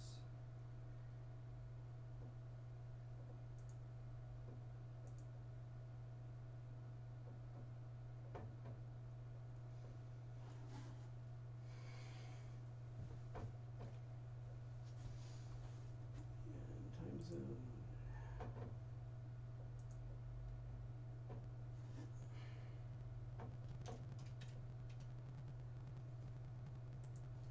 This is, oh, because there we go.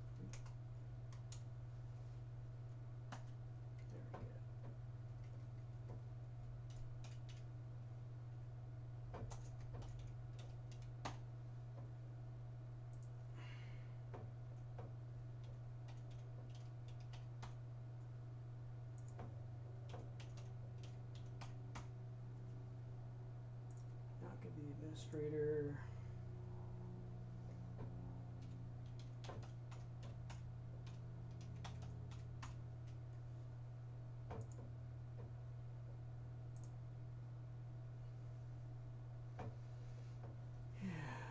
Again, you're going to disable the firewall.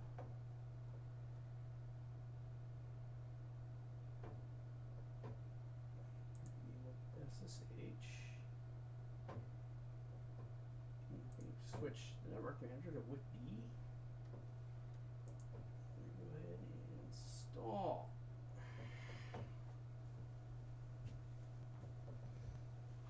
Alright, what's left of my mess? These two boxes that I will find useful for other reasons.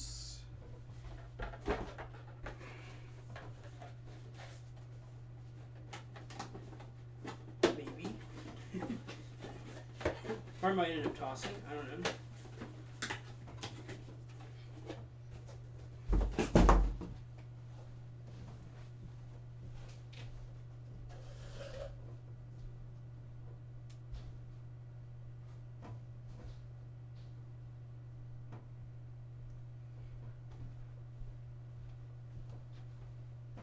Stand this up in a dignified manner.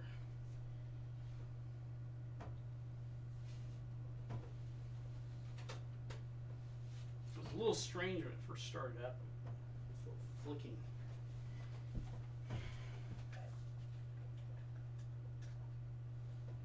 Now, never hear slow. It just is. Otherwise, the install would be a lot faster.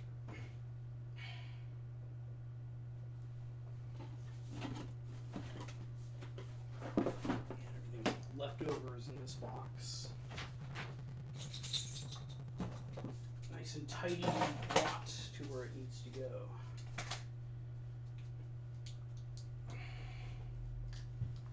Now I'm going to check a couple things.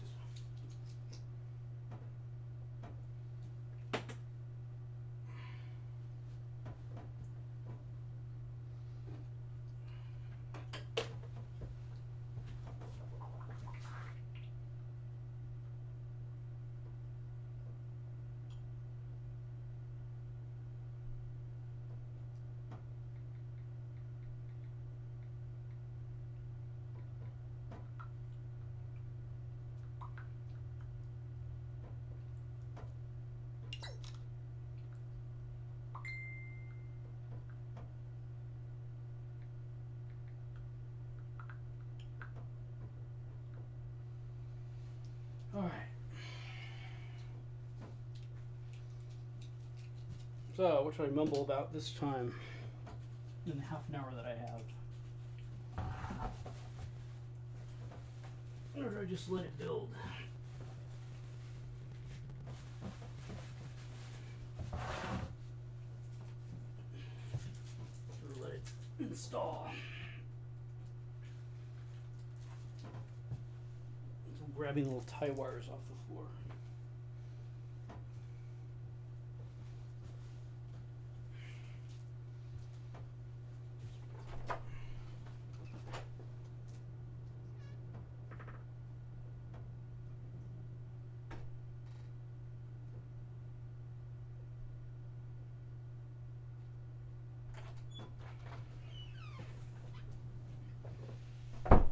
I've been using OpenSuSE since it was 7.2.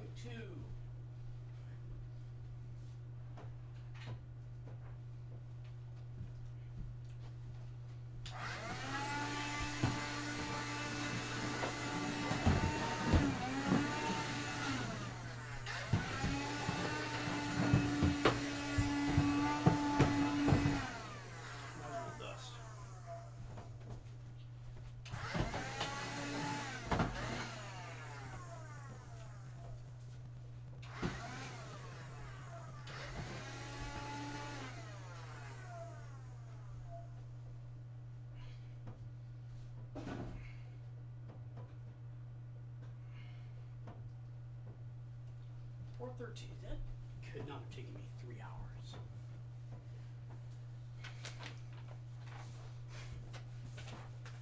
That felt like it took like an hour maybe. Alright, so this is the base install. But there's a couple things about SUSE I can talk about. So if you have other installations that has SUSE installed on it, you can export the package list and then load it into your new system. So I have other. What I usually end up doing is setting up with KD3. And I do some custom stuff. I take advantage of the fact that KD has auto start. And mount the Samba servers that way. Maybe get KD Connect to work that way. So I pretty much have the same functionality that you would have in Plasma. I just like KD3 better. I really wish we had faster network. I think we're going. At least from up here, which I don't control. I'm not sure we're running a gigabit router. I'm not even sure about that. So, SUSE, yeah, I've been using it since 7.2 came out, and I've never really looked back. I've tried a few others, actually, when I think about it. I've stuck with SUSE. I've always thought SUSE being the main thing. I was on Ubuntu for a little while there, and I will say that Ubuntu is pretty good at some things.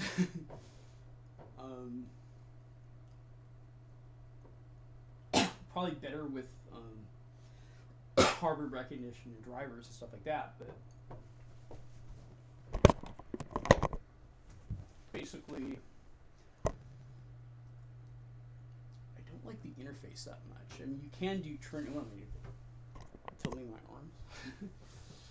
You can do Trinity on it, which is the maintaining version of KD3, but in Ubuntu. But I haven't gone so far as to do that yet. Ubuntu does have the most support. Sometimes there are bits of software out there that act like the only thing that exists is Ubuntu, OpenSuSE server, and Red Hat server. But in general, it is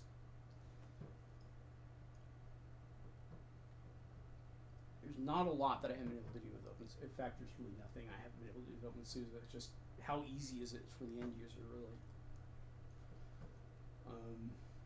So this is the third Core i9 that I've built, and now I'm getting used to it. I think it shows in this. I'm not trying to put nails in my fan to hold it together. Although I did have a different cooler.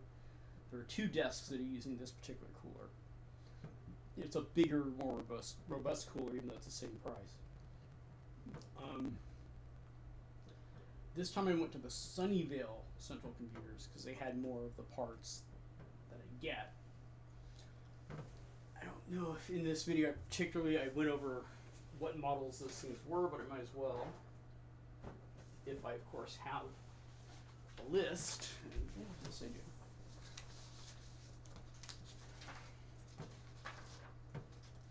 So basically, building a PC is a case, a motherboard, RAM, a CPU, thermal grease, a CPU cooler, and a power supply, and you need to just put it together. And for the most part, I think for me, at least, well, I know, because at least for me, when I was putting it together the first time, what was most confusing for me to deal with was, where do some of the wires go?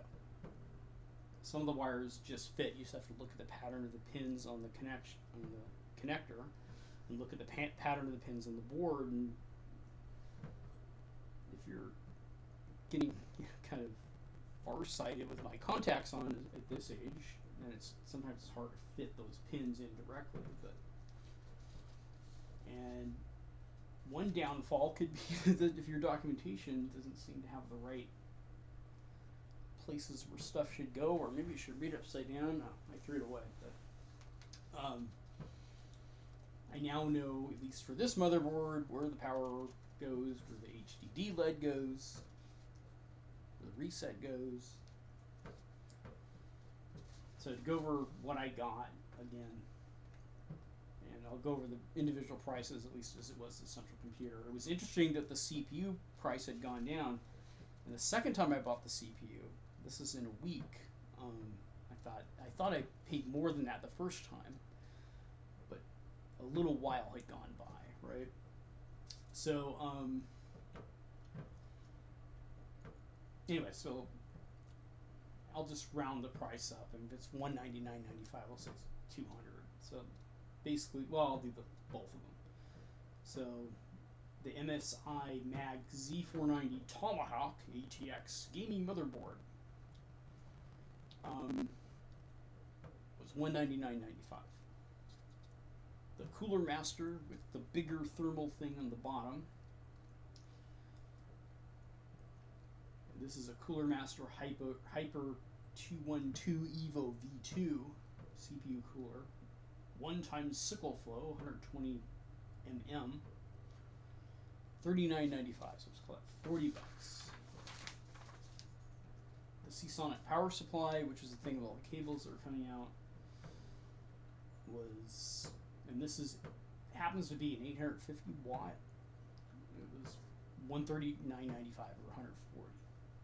Then the Intel Core i9 was really $500. It used to be $515, $499.95. It's a Core i9-10900K, 3.7 gigahertz normal speed. It could be turbo boosted to 5.2. I don't plan on overclocking, because you really don't need to. The RAM was Corsair 16 gigabyte Vengeance Black CMK16GX4 M2D 3600 C18 model. We got a bunch of different models out there. The box is a Corsair Carbide Series 200R Black computer case CC901-1023WW for $69.95. Oh yeah. The Corsair was $90, $89.95. And there's also, for the hard disk, is a Samsung MZ V8P1 T0B/AM980 Pro 1TB PCIe 4.0 NVME M.2 2280 solid state drive, which was for $230, and with all the pennies around it and stuff, it came to $1269.65. Would have been $1270,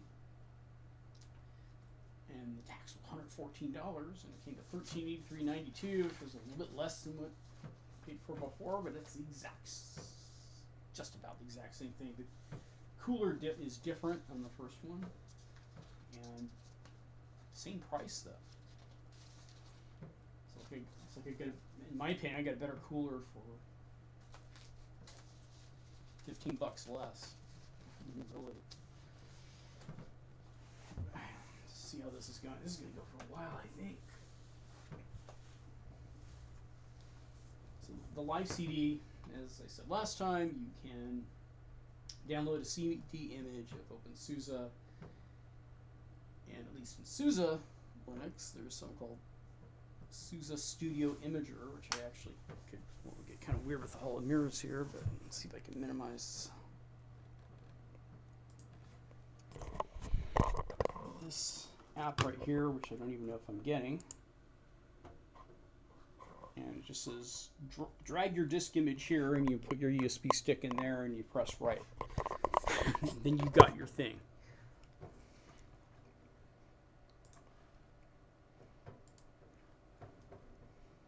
That seems doable, right?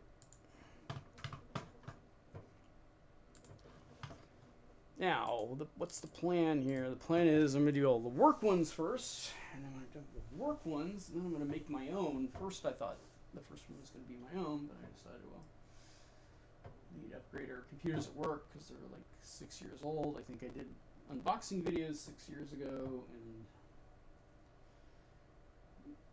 now my boss, he asked, well, why don't you just buy it? Isn't that easier? You know? well, this one didn't take too long.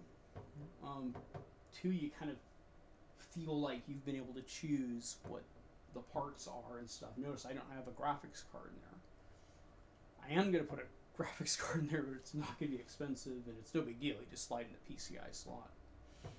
In the back, there were some affordable ones for NVIDIA at Best Buy. I think they might have one left. It was like $80. So maybe okay. Let's up the price of this thing. I mean, it's functional, that video card, but we can up the price to $13.50 plus tax, which will be like $1,500. Get another $100 just for the graphics card, which you don't need if it's already inside the processor. Some of the Intel processors don't have graphics built in, so you want to be sure about that before you check.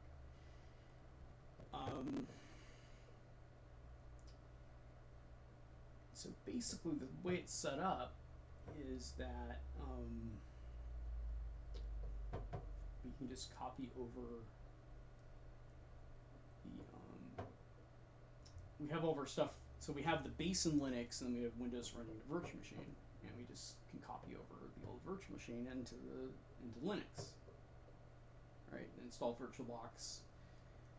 And in general, we're mostly ready to go. I mean, I try to make the Linux desktop as fancy and usable as I can, but not to the greatest extent that I know how. And that could take maybe 2 hours at most, with the internet being faster at work when I added the other packages. It goes pretty well. I mean, right now we're just at 40 some odd%.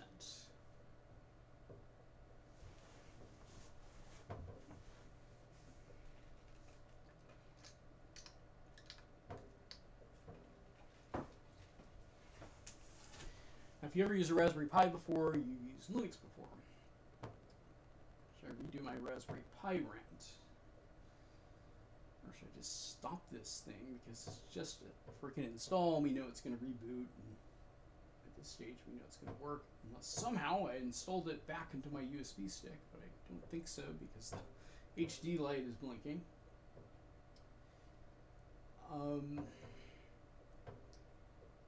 So there are a lot of good apps you can use. I guess I can just talk about Linux in general.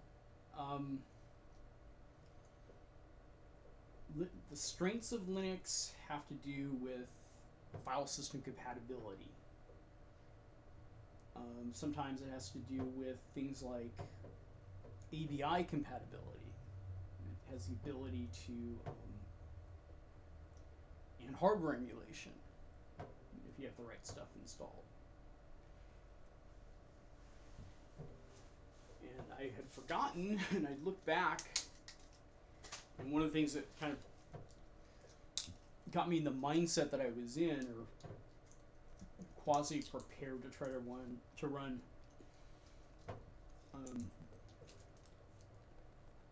some Linux games and Wine on Raspberry Pi, was the fact that I knew there was such thing as ABI compatibility that existed at least once in Linux. And that was for programs that were compiled for SCO Unix, but with Intel, for the Intel platform. I'm not sure if SCO Unix had the Intel processor as its own platform. I think it did. I at least have one video in my channel where I get WordPerfect 6 to run in SUSE 7.2, which I had to figure out. What I did is I first realized that when I installed the oldest version of Caldera Linux that I had, that it just had WordPerfect 6 running in there, and I went to the help and about, and it says WordPerfect for SCO Unix, and I was wondering how they were doing this. And so I started looking around for really old documentation floating around on the internet, and was able to get the idea that there's this thing called ABI compatibility for SCO that gets loaded, and there were various setting configuration how-tos, scattered about on the internet, and it worked in the next version of Caldera that I had. Caldera no longer exists as a distribution, as far as I know. And then I went to the third version, which was the first one that we had bought. This is before I tried Souza, but after I tried Red Hat. When I first delved into Linux, and it wasn't working. So I had to figure out how to implement it because the kernel certainly supported it. I had to figure out how to implement all that in Caldera, and that would have been really disappointing for someone upgrading. All of a sudden, their WordPerfect doesn't run.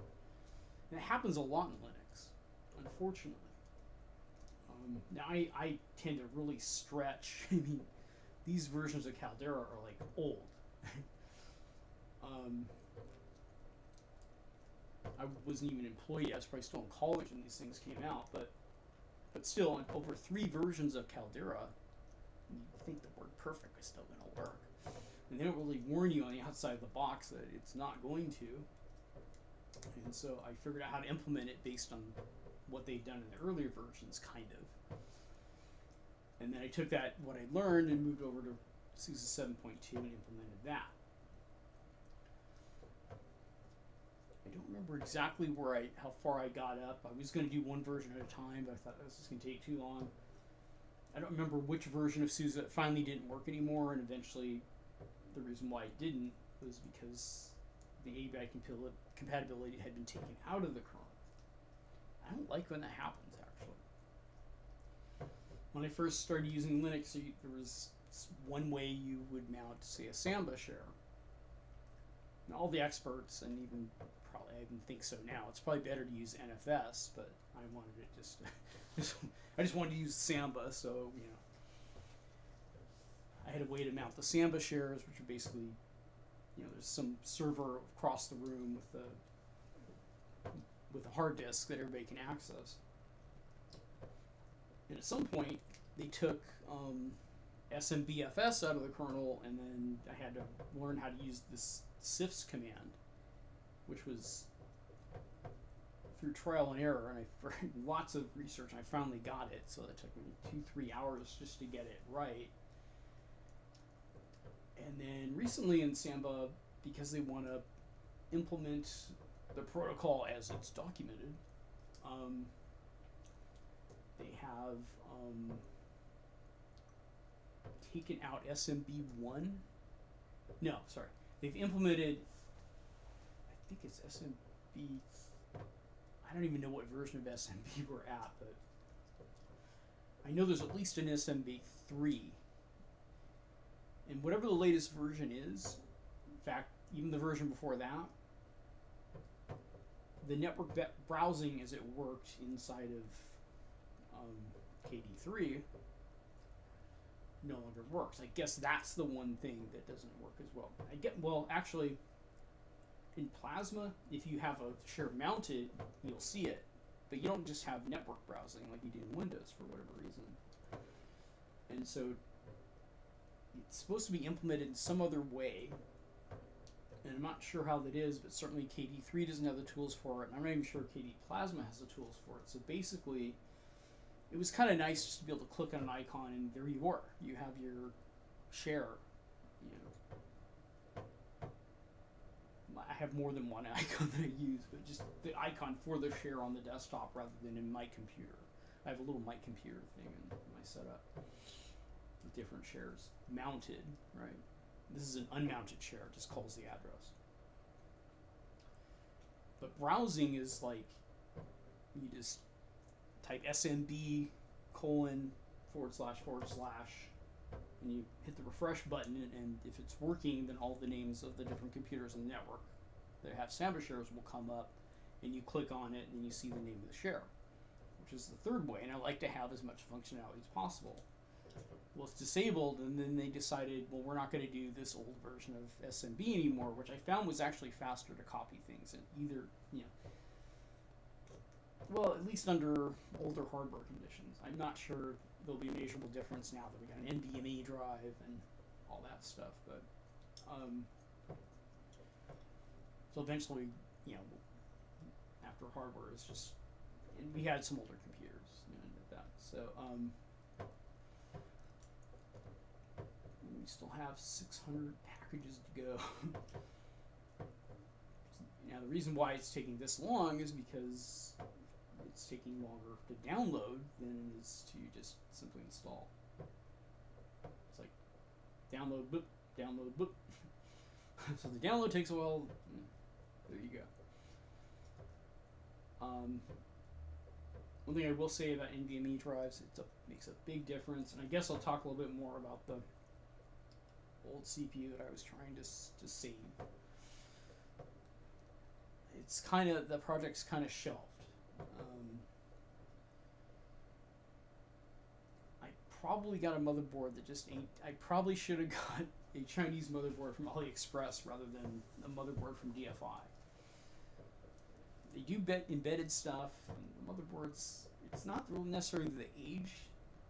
I mean, you just have to have the right parts, and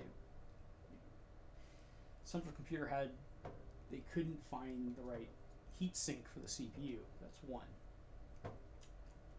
And two, as far as I know, I had all the power connected to the thing.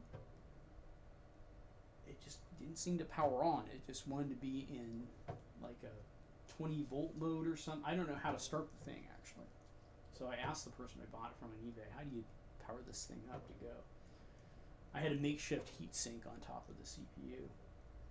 I don't think I blew the CPU, but according to one of the guys at Central Computer, if I had not had any heat sink stuff on there, it would just fry in a few seconds. But who knows?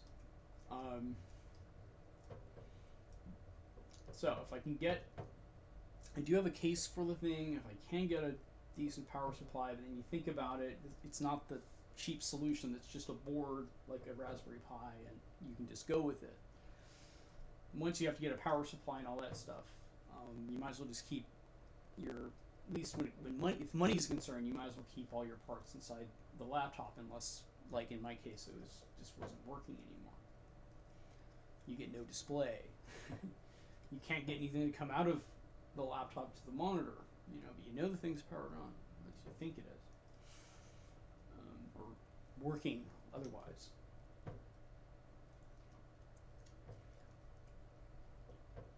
I guess I could whip out the little rock Pi. I talked about it last time, the Raspberry Pi, but I guess I just want to know how long it takes to build it and do a basic install.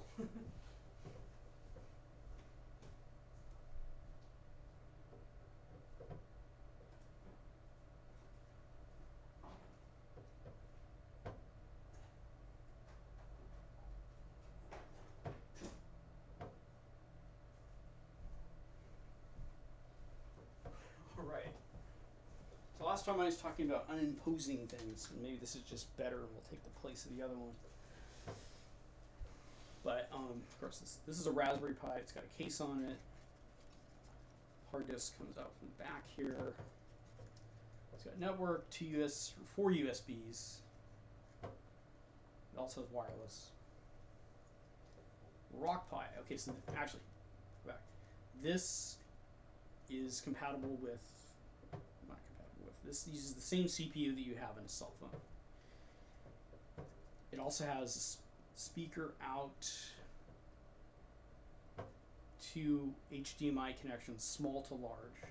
So the other end of the cable goes into the TV. You have to have a small end on this side. And this is power. And the good thing about the power is, I think it takes just the same power you get from your cell phone, right? The kits that come with the case, the SD card, and the cables that I'm not bringing out right now.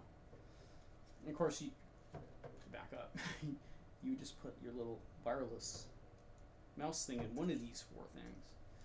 And your mouse and keyboard separate, so you have some, you know, this thing sit next to the TV, you know, it's not intrusive, right? It's not a mess. So anyway, the cost comes to about $150. Rock Pi.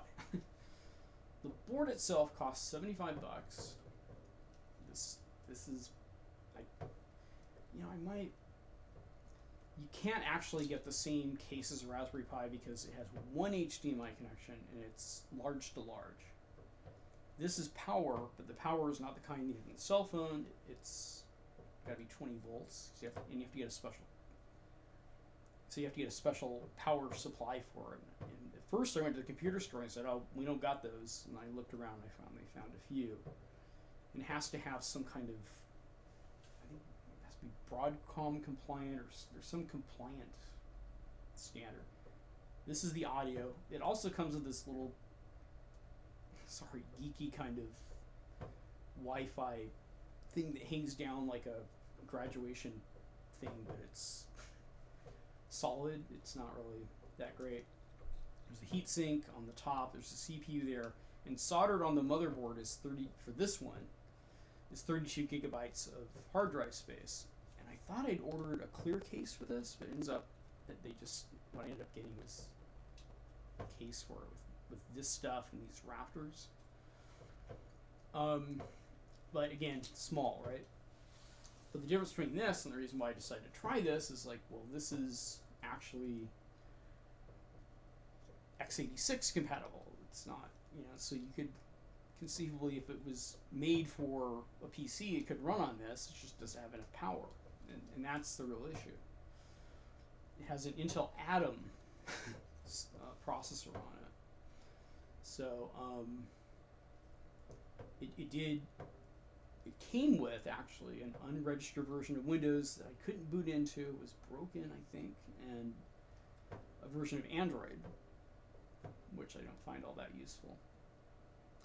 I installed OpenSuSE on I think it's called an eMMC card that's on the board, and I probably couldn't tell you which one of these diodes is, and you couldn't see it anyway, but 32 gigs used to be a good amount a while back. I used to just use 10 gigs for an operating system, but this was like 15 years ago. In this case, you start running out fairly quickly, and for some advantages for Raspberry Pi, if I just take this SD card out and I have another one that's got, a decent operating system, and slide it in and restart the thing, I got a whole new thing. So I can have a bunch of these different cards and do different things with it. With this, not the case. You have to kind of destroy the whole thing, or if you write the image back to the eMMC, you have to hook it up to a PC maybe, even if that's possible. I'm just doing this off the top of my head, and then save the first one, copy the one back. It's not like you can just swap it out. These are also pretty easy to send in the mail. Why am I saying mail? I mean, a lot of people upload their Raspberry Pi images. What am I doing? Well, with slow internet, at least here, at least slower than modern day fast. This is fast for a long time ago, but not fast for now. It can take hours and it wants to load the whole thing, and here I have a 64 gigabyte disk. I also found that these little disks aren't really all that stable, in as much as that after some use, I'd stick this little disk into one of the converters into the PC, and another one into one of them, copy one to the other, and the copies would end up on the second disk smaller than the original. I've had the Raspberry Pi install break before because when I tried to use a snap install one time, it had something broken about it. I almost think it had an x86 binary, and it interfered with system D, and that took the whole thing down. Another time I did try to save an image. I tried to compress it with XZ and then upload it, and then my friend got it, tried to use it, and it didn't work, so then I downloaded it, looked at it, and I tried to write, it didn't write. XZ had actually somehow damaged the disk. There's in some ways you feel liberated with the Raspberry Pi by this little SD card, but once you realize how fragile they are, maybe not. And then the BIOS is embedded in like text settings inside the disk, and compiling your own kernel. I'm sorry, the instructions just didn't work, at least when I tried it. I have compiled kernels before. Drivers don't really load the same way. It's got a proprietary feel to it, and Broadcom is kind of into it. And without a lot of study, I would feel like I'd be forced to use Raspberry and 32-bit to get the most out of the Raspberry Pi. And in fact, that probably is the case. At least if you want to use Wine apps, you're best off using something called Box 86. I think it's called Box 86. It comes with Pi apps. There's a guy who did a really good video that saved me a lot of time. He just goes, oh, you just go over here and you just clone this Pi apps thing, and then you download Wine, and just follow my instructions. You put all the instructions up on YouTube. It didn't take that long. In a matter of 10 minutes, I was able to run without any problem a Wine app. It's a formidable procedure if you try to use a change root environment in QEMU. If you don't know what that is, you probably don't want to know because it's too complicated. Unless you want to try a complicated solution, but you're just as good off using Box 86 and Wine. And I'm not sure why Box 86 only seems to work in certain places on the system, but it worked for the purposes that I had. End of the day, it could be good and secure to use good and secure to a certain extent to use one of these things, to the extent that there's less malware for Linux and ARM processors. But most of the community is using gaming, so you should do your banking on this thing. If you're really more paranoid than just using Linux. Now let's get back to the Rock Pi. There were some stability issues with the Rock Pi.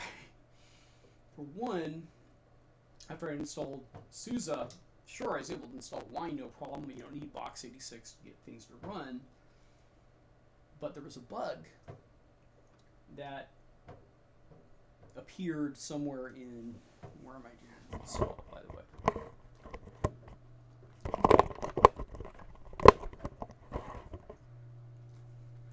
There was a bug that appeared in versions of Wine, like after 3 but before 6. They just came out with Wine 6, and so it wouldn't work. But luckily when I tried Wine 6, that bug had been squashed, and so it did work. Otherwise it'd be like, why am I doing this thing at all? I could use this thing with Box 86. They can still use your traditional Linux apps. Speed-wise, sometimes it feels like it's okay, because these both do in the 2 gigahertz range, right? But sometimes it feels like, okay, well, I wish it was a little bit faster in this case, and definitely with both of them, if you try some other window manager besides the one that comes stock with Raspberry Pi, LXDE, which is one of the lightest ones, it's a little quirky to work with. No, this one actually, with the Raspberry Pi, if you try to use something like Trinity, you'll try to open up a window and then it will just crash. It'll restart X, Raspberry Pi, the Rock Pi, it won't do that necessarily. They both are good for hooking up to the big screen TV. So it all depends on what you want to do. If you just want a few select games, or just Linux games, or retro stuff, which is mostly what Raspberry Pi people do, and you're not doing Wine stuff, you're probably not going to use up the disk space on this all that quickly, and you can probably go with it for a while and maybe have it next to your TV as like an entertainment console, and again with your wireless mouse and keyboard or whatever. I did get a joystick, but I didn't find Pac-Man working any better with it or without it. I think we're almost at the end of the install. I have a horrible glare. Yes. The system will reboot now. Okay.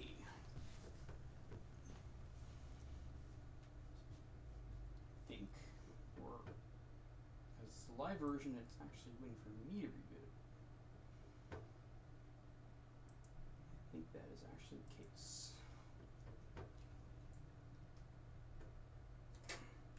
Alright. Get out. So that is the amount of time it takes to just take all the parts, build your computer. If you have some experience building, I mean, this is only my third one in recent months. And then you can see we're already booted in. So I'm going to stop right here because that's time tuck.